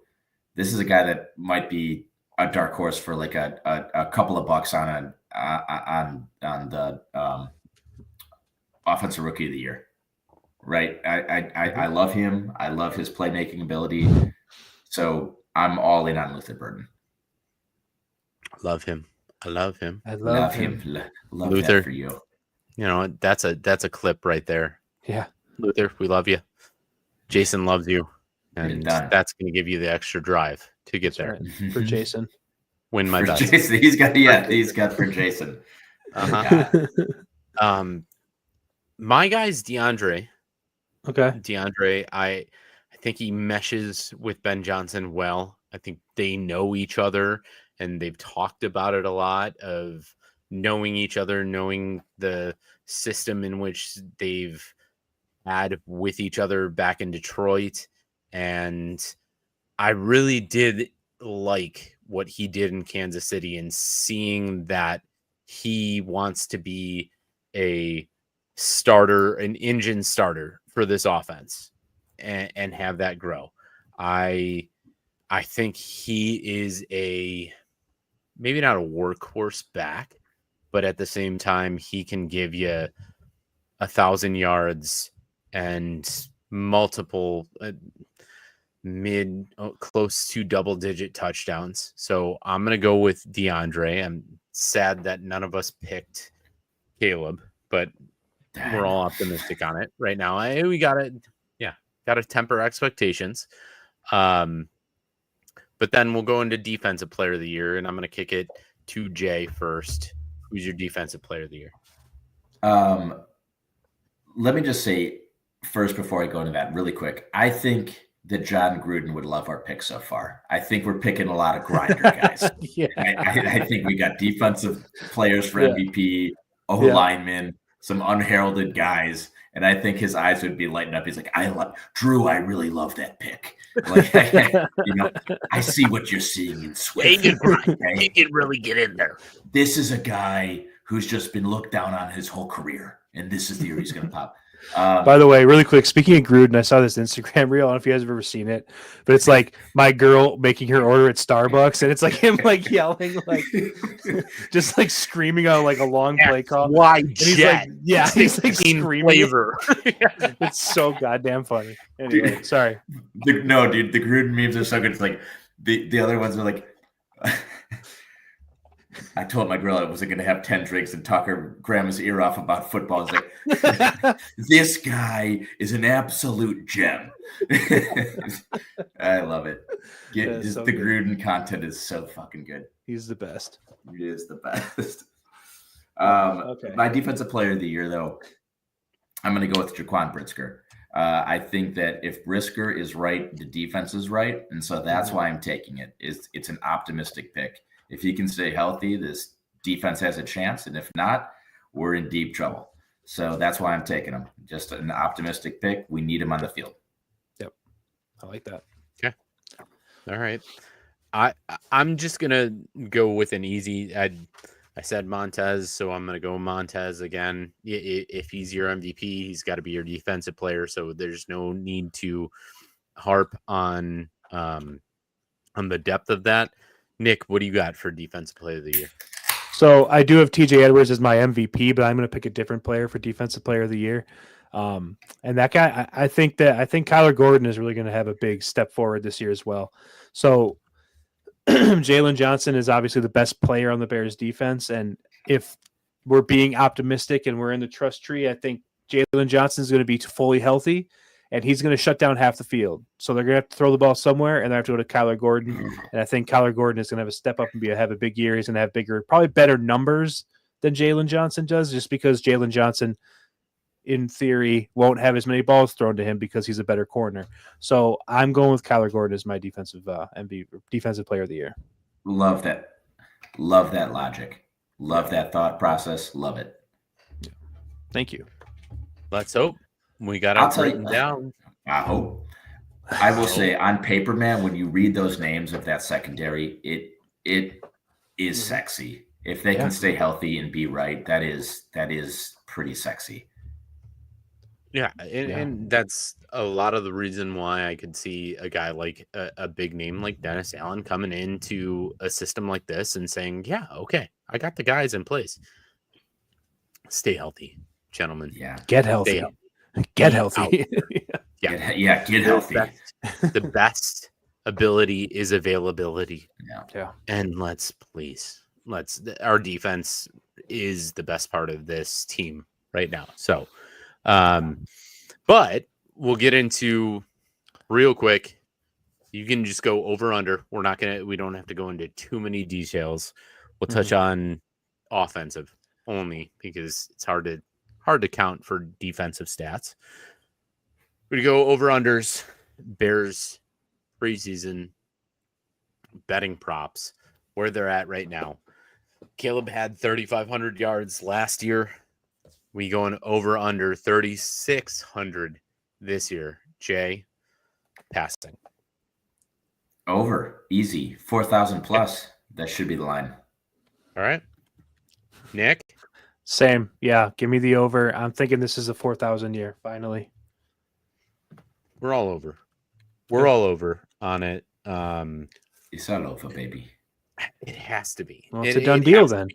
Lock it in. It's going to be. We don't do the overs of the week not to bet on the over. I mean, that's a 400-yard cushion.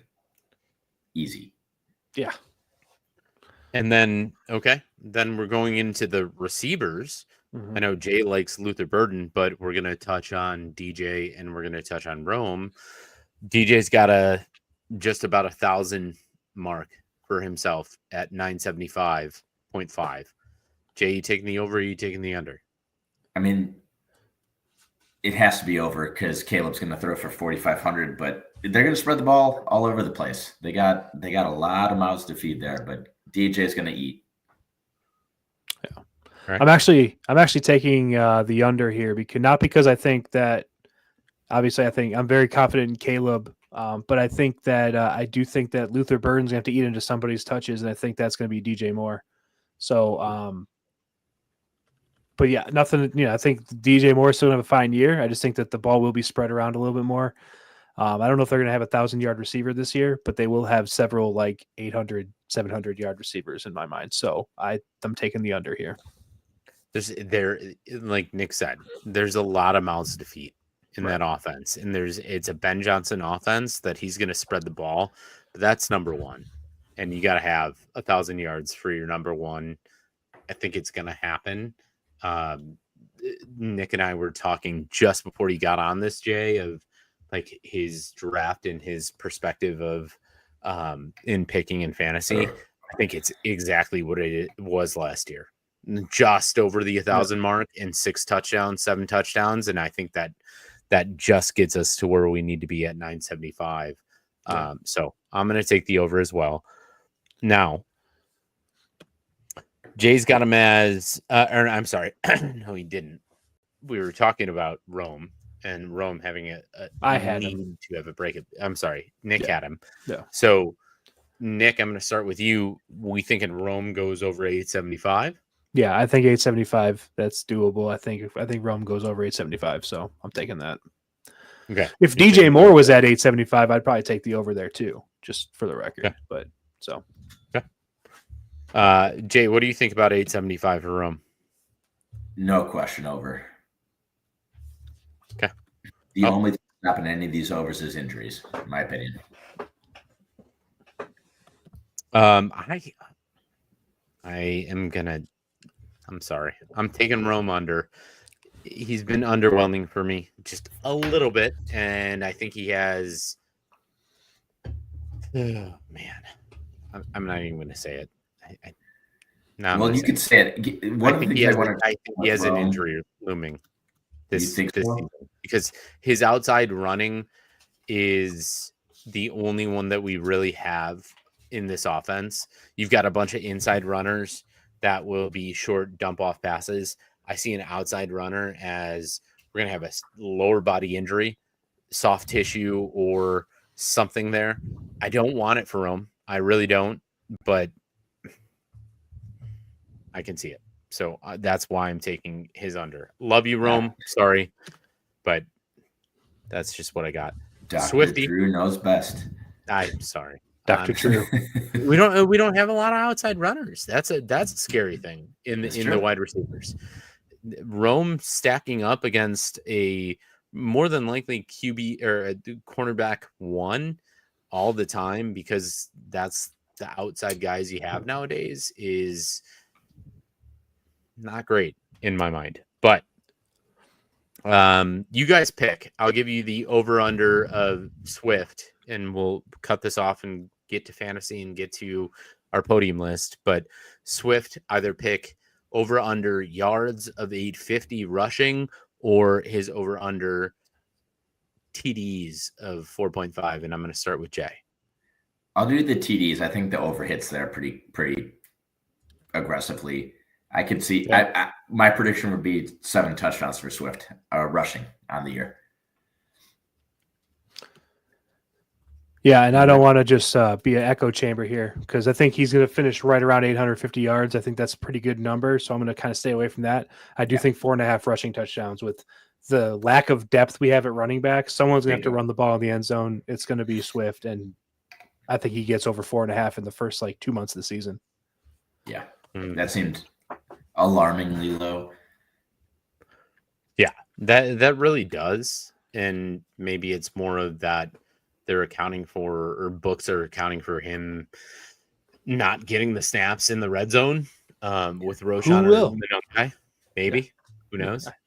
But I'm just going to take the over on his yards because he's the only guy, he's the only healthy guy, or the guy that is going to be hammering the ball week in, week out. As long as an injury doesn't hamper him.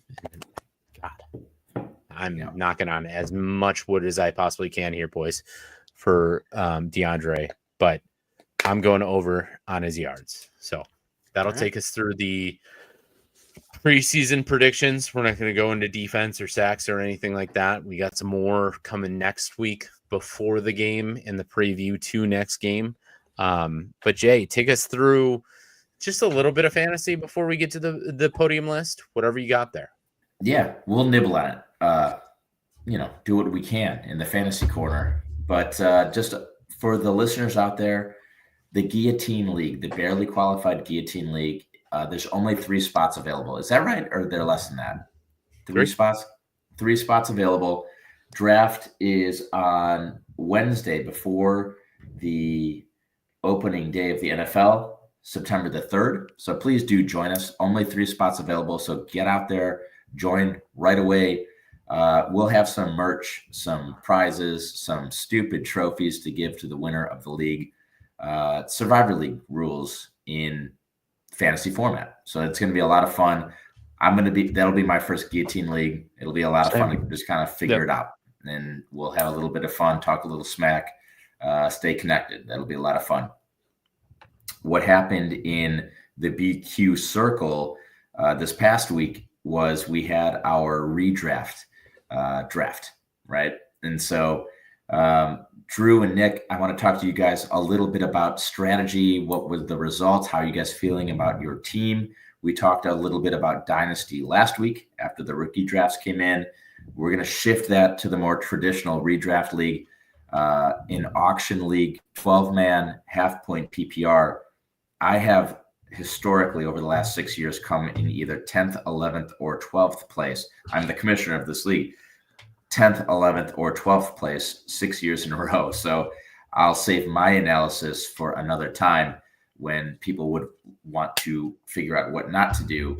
But Drew, Nick, you guys have been doing incredibly well in this league as of late. So talk us through your draft strategies. As the result, what did you like? What did you not like? What would you guys redo? Drew, since Nick's the reigning champ, or at least was a couple of years in a row, we'll start with you, Drew. Yeah. So got a little caught off guard by this league and the auction drafts. Love them so much that I didn't prepare at all for it. And came into this feeling like I was going to have the right strategy. It turned out that the wrong strategy was applied, and we drafted 3 quick wide receivers without a running back. got a starting quarterback, and we were out of money real quick.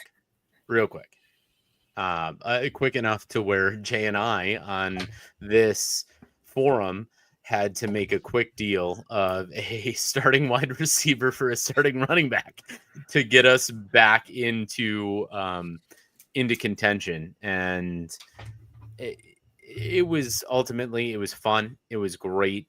I wouldn't take back the bids that I had for some of the starting, because I got Jamar Chase, I had Drake London, and I had Brian Thomas Jr., which if you have those three as your starting wide receivers, man, where can you go wrong? But if you don't have a running back in any of these leagues, you got problems.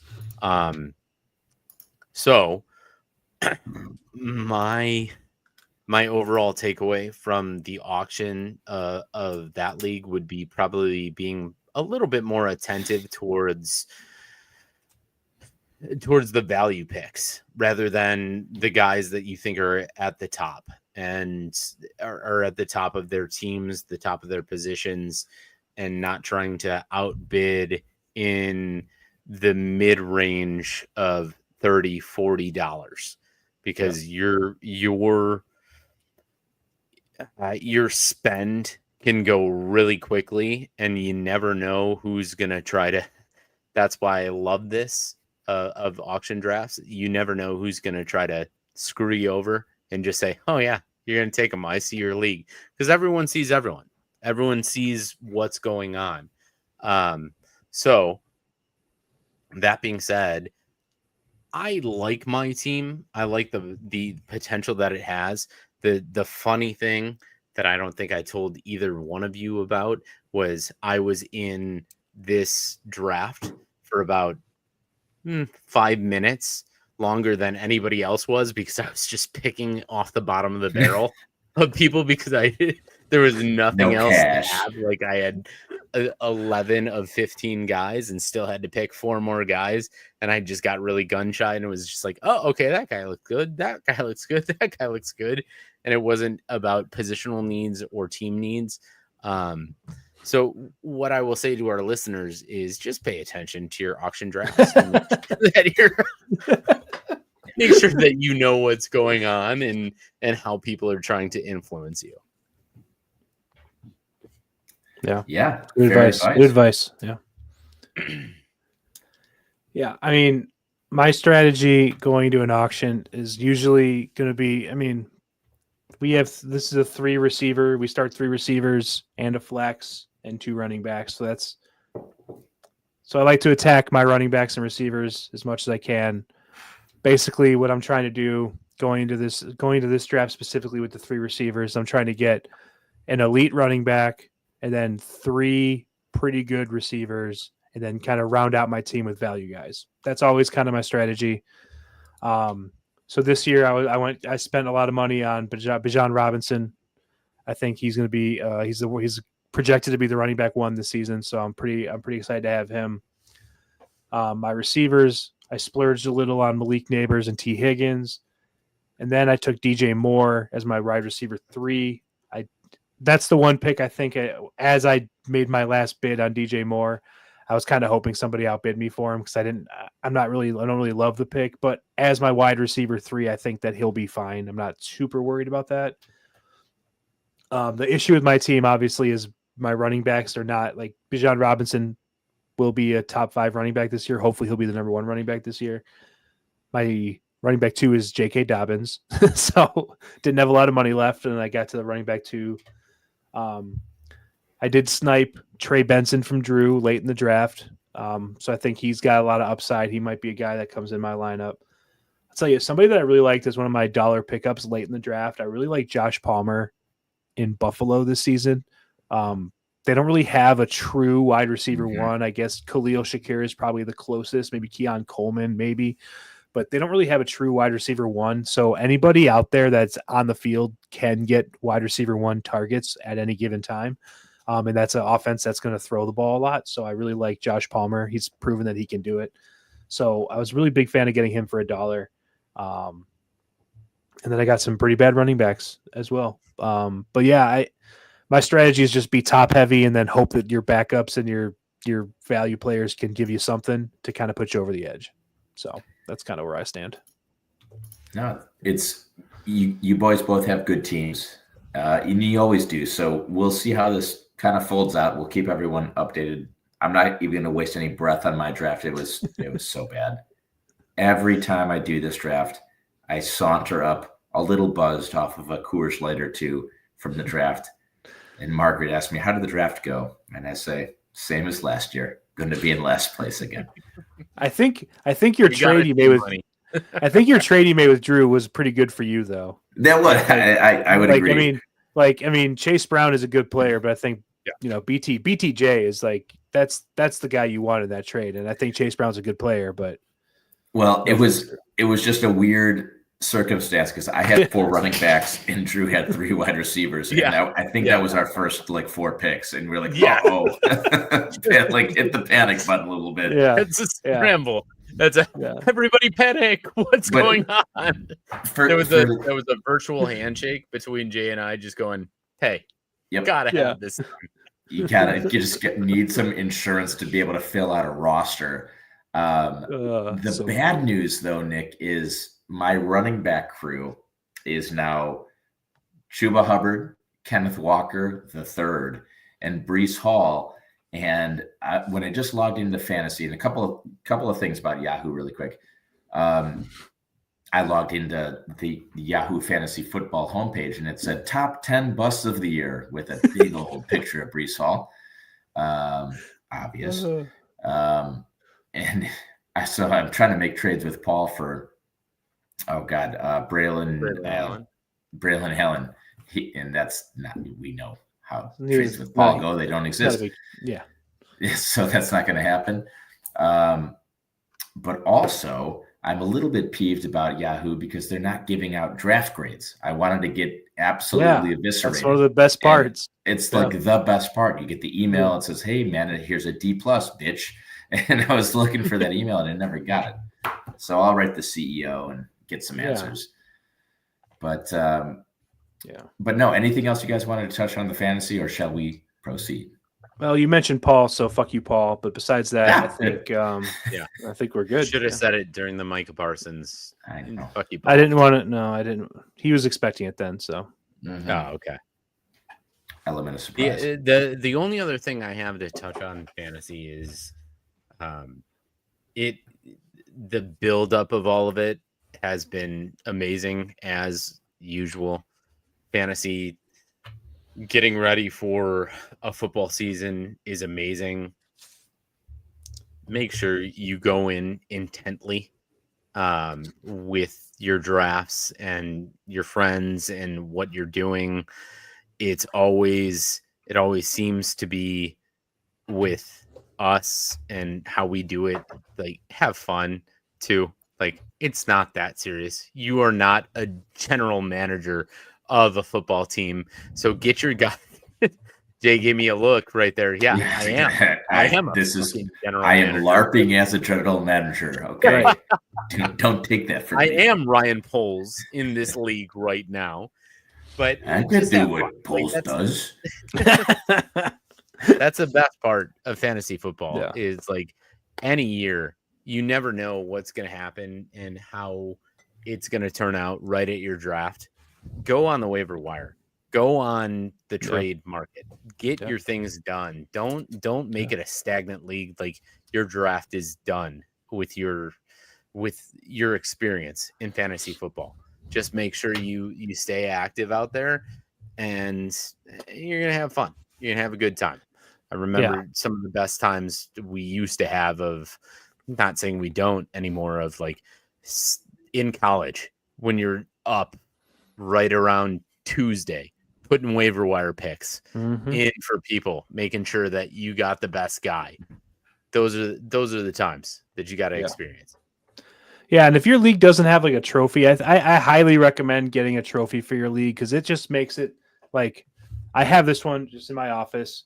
This is my oldest league's trophy. If you can see it, it's a big one. It's got all the names on there. This thing goes all the way back to 2004.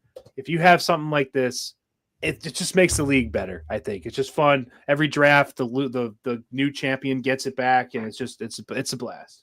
So it's fun. If you don't have one, I highly recommend it. It just adds an element of it. It's fun.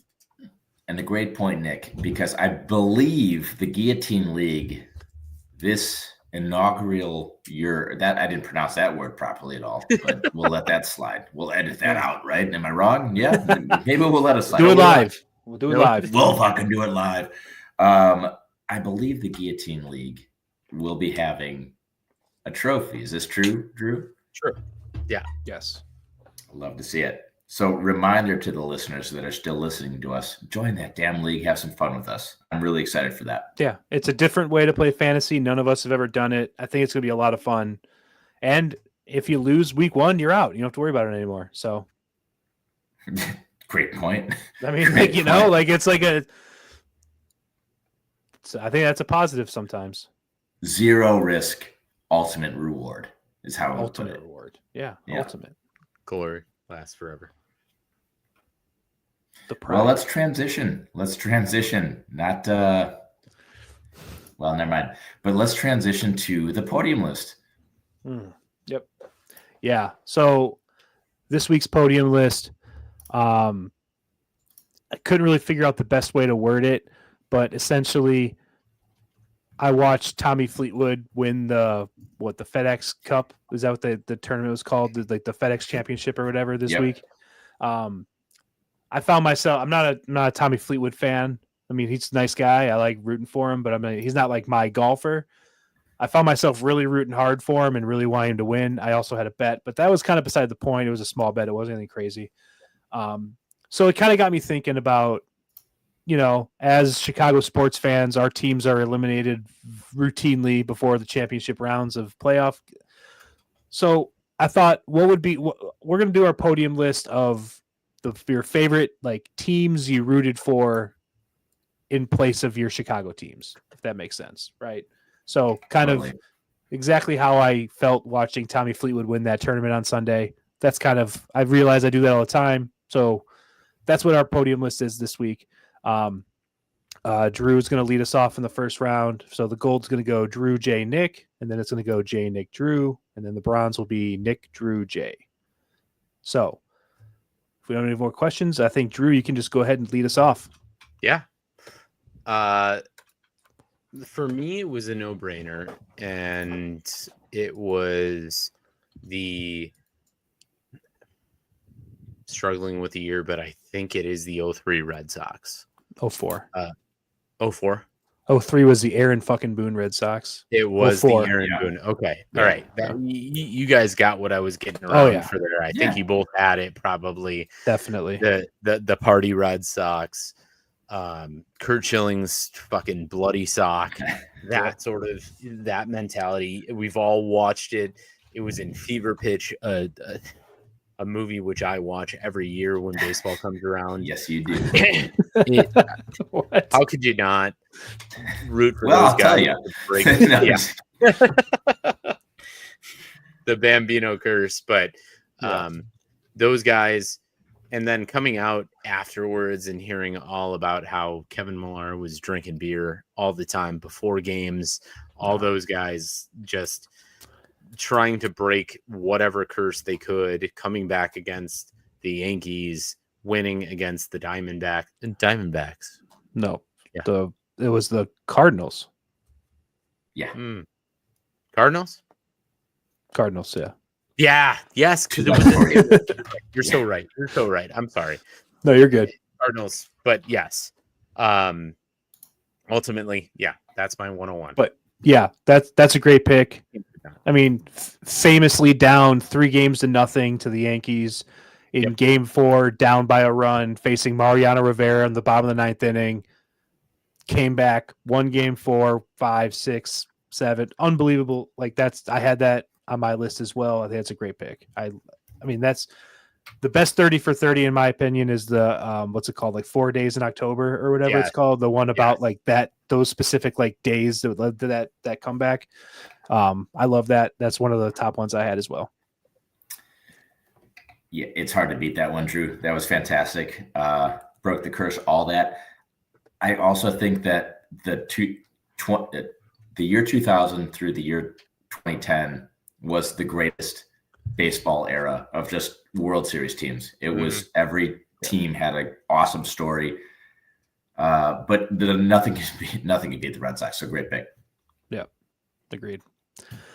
All right, Jay. So what is your gold pick? My gold pick is in the NFL. It was the year 2000, and it was the St. Louis Rams, the greatest show on turf before they kind of became their big thing. They were still the underdogs, right? And that was a lot of fun. It was the Titans, Rams, Super Bowl, Kurt Warner. Everything was just kind of coming together. Absolutely loved it. I don't think there was a lot of people that weren't really well.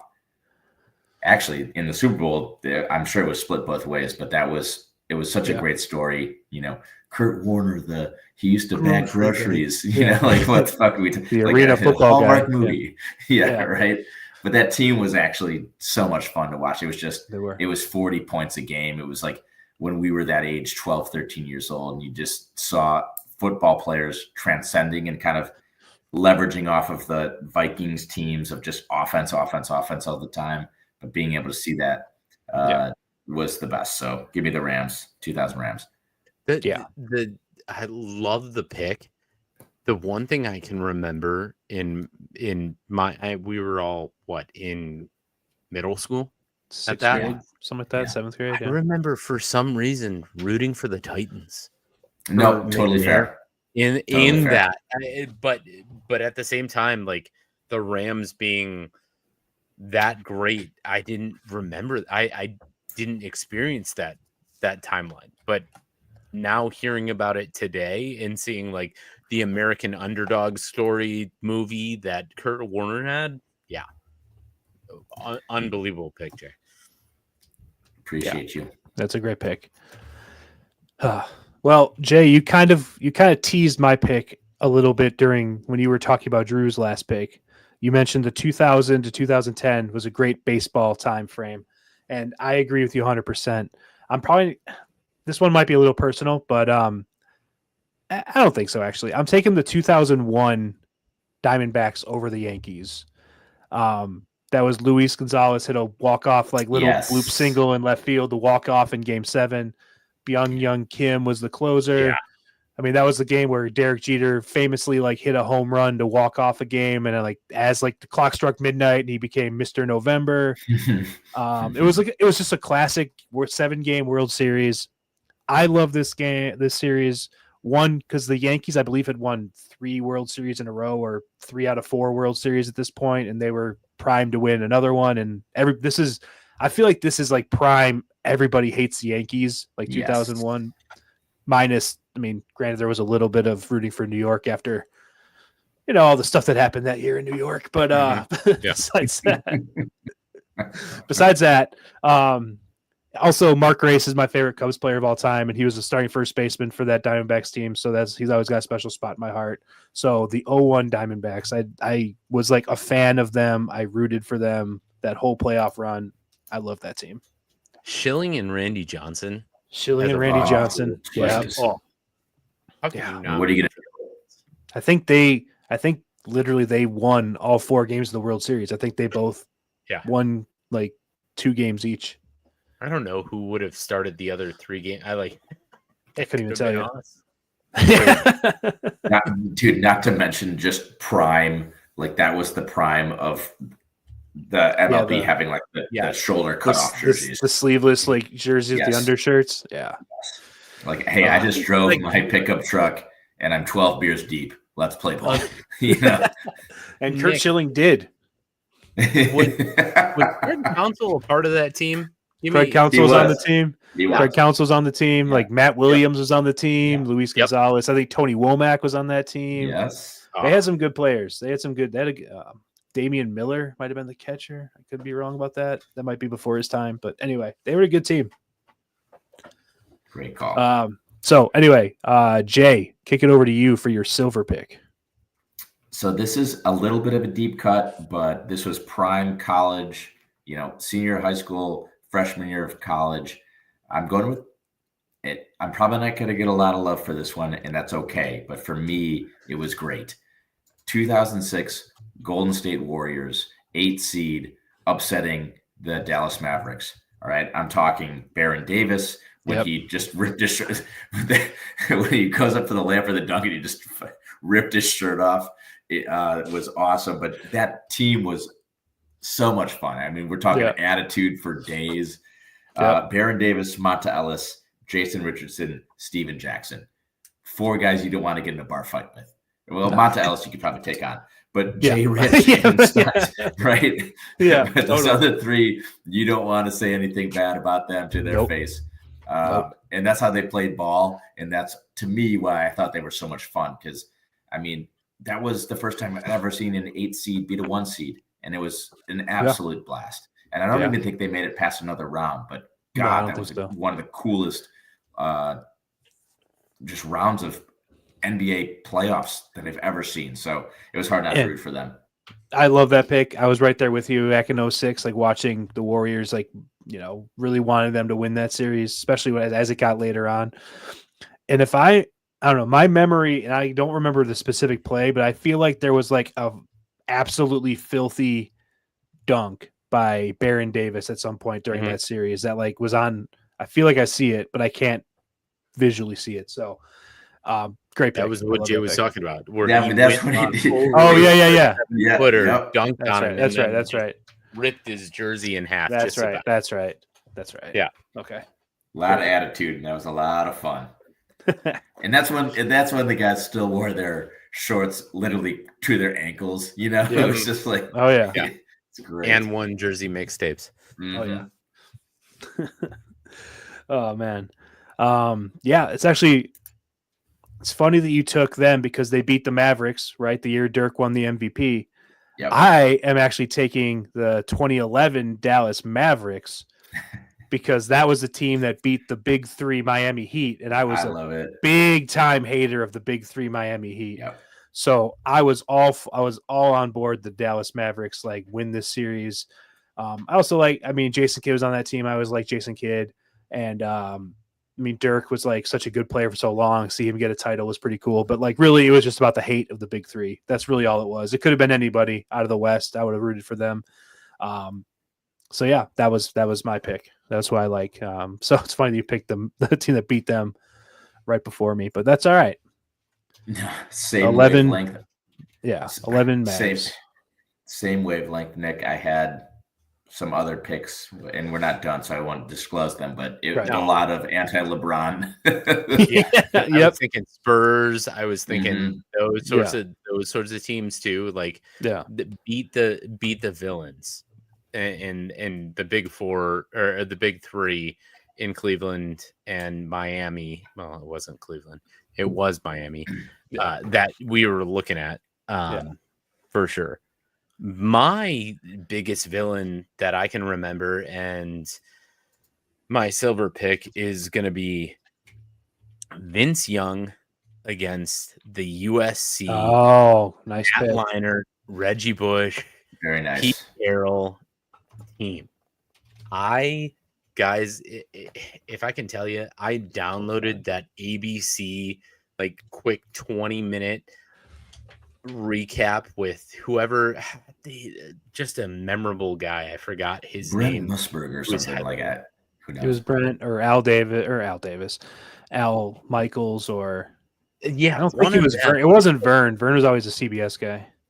I forgot who it was, but I watched that on a plane ride like 15 times over because watching Vince Young just run all over and pass all over that team gave me some amazing feels of like, that's a dude. That's a dude. And yet he did not pan out in the NFL, but he got his moment 100%. And that was amazing. That was a hero against the villains moment for me that I was just like, that absolutely. That's amazing. Probably the best college football game ever played. Yes. It's definitely.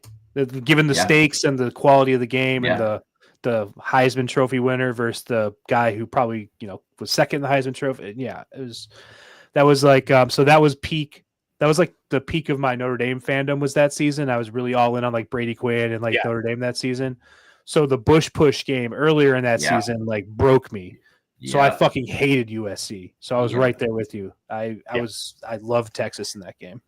And Pete Carroll just scampered onto the NFL after all of his recruiting violations. Exactly. Yeah. It's a good playbook. Jim Harbaugh's doing that right now. Yeah, he's living it right now. He sure is. Pete Carroll's still doing it, by the way. It's crazy. Well, with That was that 20 years ago. I know. Anyway. All right. So I'm gonna kick off bronze. I'm gonna take so how old? We were like 9 years old. This is like the first Super Bowl that I remember like really watching and getting super into. I'm taking the 97 Broncos beating the Packers, or was it 97 Broncos beating the Packers, beating Brett Favre, not letting them repeat. John Elway, that was the helicopter game. That was all that stuff. I loved the Broncos. I think I've mentioned on this podcast before, like for a while, they were like my second team. I loved the Broncos. They had like the same color scheme as the Bears, but they were always like in the playoffs and they were good and they had a good quarterback and they had, playing as the Broncos in like early Madden games with like Terrell Davis, you just like toss right to Terrell Davis and he just fucking scores a touchdown every time. Is awesome. Yeah. But that game specifically like was one of the first Super Bowls that I remember sitting in front of the TV and like watching the whole game for. And I just had a rooting interest because I hated the Packers. So rooting against the Packers that's all I really cared about. So the 97 Broncos, I love that team and I love that they beat the Packers. Great pick. Also an absolute dynasty juggernaut in NFL Blitz. Oh yeah, so good. Ed McCaffrey, Rod Smith, Shannon Sharp, so good. And that wasn't too far after they kind of changed their unis too to that, like, It might have been the first or the second year because it was because they wore like the Orange Crush until like into the mid 90s. So that was probably first or second year. Yep. And the salute. The Mile High salute. So good. That's great. That's a great pick.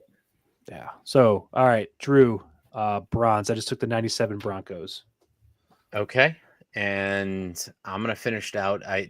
We're in college football season. I remember a lot of this just being high school, college, right around that time. And I'm taking the 06 Boise State Broncos. Oh, man. Oh, wow. Nice. In their time, the Statue of Liberty play, the hook and ladder play, how you weren't rooting for them against Oklahoma in that bowl game. I mean, it was a 12-0 team, and that was, I think, it was a BCS game. Yeah, right. Like, I don't think in my time I was really understanding what FBS, like secondary schools were, or anything like that. You always thought of the big five conferences, and that's where Boise State really started to stand out in college football. And that was the blue field that season. Ian Johnson proposing to his girlfriend after he ran the Statue of Liberty, that sort of thing. Just not that Oklahoma was a villain per se, but just like the little guy against David versus Goliath. It was David Goliath. Yeah. That's a great game. That was fun. That was a great game. The trick plays, everything. Yeah. All right, Jay, finish us off. Yeah, I'll run us off here. Take us home on the podium list. Cold War was going on, 1980. Big fan of the USSR 1980 hockey team. I thought they got a really David versus Goliath situation. Yeah, big Goliath guy. Yeah, big Goliath guy. Really think they got the short end of the stick, probably rigged. And that's not talked about. I'd like to see a 30 for 30 about how the game was rigged. Reagan had something to do with it. Well, that's the story they want you to think. Okay. I'm talking about the real story, Nick. I want to talk about how it was stolen. So yeah, give me the USSR 1980 hockey team, Team Goliath.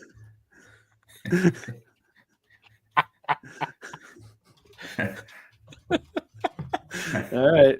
It's good. I Bat like out of that. the womb. I'm rooting for the Goliath right there. Yeah, that's right. About 8 years away from being here, but let's go. Let's go. Let's go, I comrades. was there. I was in the stands. Yeah. Under Oh, review man. play stands. We're Oh, good. that's funny. I had a couple honorable mentions I kind of want to throw out there.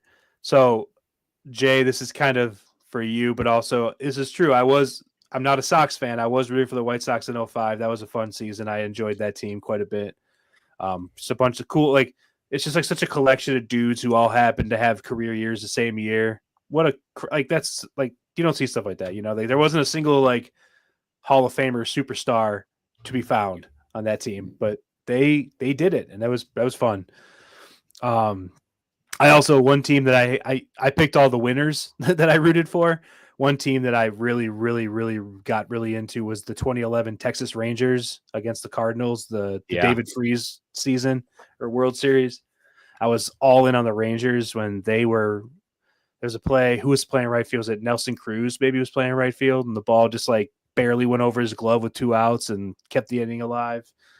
Ugh, fucking Cardinals. But anyway, those are the 2 big ones that I had as my honorable mentions. I don't know if you guys had anything extra you wanted to throw out. I had along the lines of your losers was the Arizona Diamondbacks of what was that, 2-3 years ago, where they lost to they lose to the Diamond, or they lost to the Dodgers. Maybe they had a long run. They were a 7 seed. Alec Thomas, Corbin Carroll, those guys. They Was that went the Rangers? Did they go to the World Series that year? They did. Yeah, it was. They lost against the Rangers. That's right. It was Aroldis Garcia, or not Adolis Garcia, hit like all the home runs. They were a true underdog that stretched all the way. I think that was 2-3 seasons ago. Yeah. But that was a big one that I had. The other one that I had that was the winner was the Eagles against the Patriots in 52, where they did the Philly special. Yeah, that sort of thing. Nick Foles, like, who's thinking Nick Foles is going to win a Super Bowl against Tom Brady? Right. That sort of, those were fun ones. Yeah, for sure. I had 3 honorable mentions. Ron Washington on that theme, the 2002 Anaheim Angels, the Rally Monkey was a lot of fun to kind of get behind. Fun. Yeah. The 2023-2024 Detroit Lions. I hate to say it as a Bears fan, but I mean, for sure. Yeah, that was fun. Especially with Hard Knocks. And the third team that I was going to say, I forget, so we'll skip it. And we don't care about that anymore. Yeah. And it's gone. All right. It's gone. It's gone. And it's gone. All right. Well, that's pretty much going to wrap it up for us. I'm going to kick it around the horn one more time so we can give out our closing thoughts for the week. Drew, let's start with you. What are your closing thoughts this week? Yeah. The 2 closing thoughts I really have for this week are upcoming, and I'll put it on our socials. We do at the club have a scramble going on for the Bears Lions game on the 13th at Ruffled Feathers, and you guys can sign up for a 4-man scramble there and have some lunch, watch a good game, enjoy it.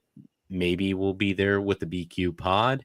But the other one that I had to say is it is my older sister's birthday today. Lauren Bailey, she turns 39, 1 year away from the big 40. So just wanted to say happy birthday to my big sis. Love you. Thank you very much for all you've done for me through the years. And yeah. Hell yeah. Happy birthday, Lauren. That's happy birthday. Awesome. Yeah.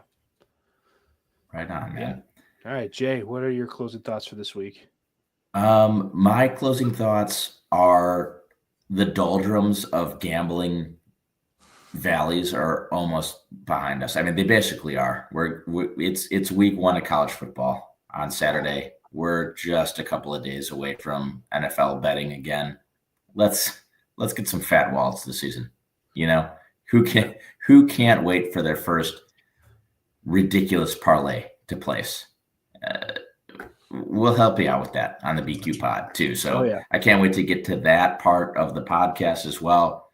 Because Daddy needs some gambling on the NFL. So yes, absolutely.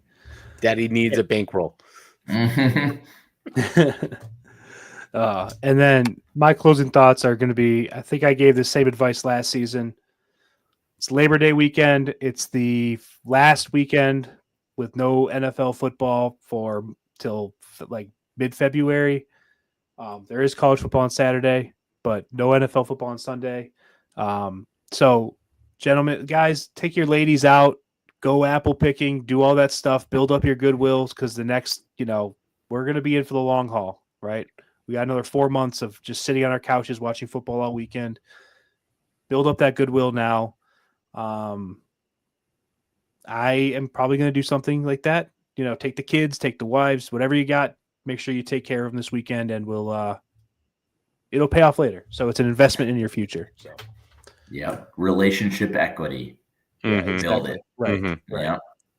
Points. Bet the points.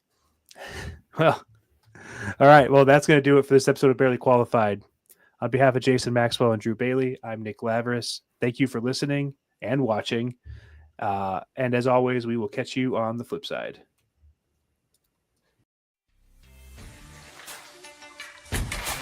Thank you for listening to the Barely Qualified podcast. Like, comment, subscribe for more on a bi-weekly basis.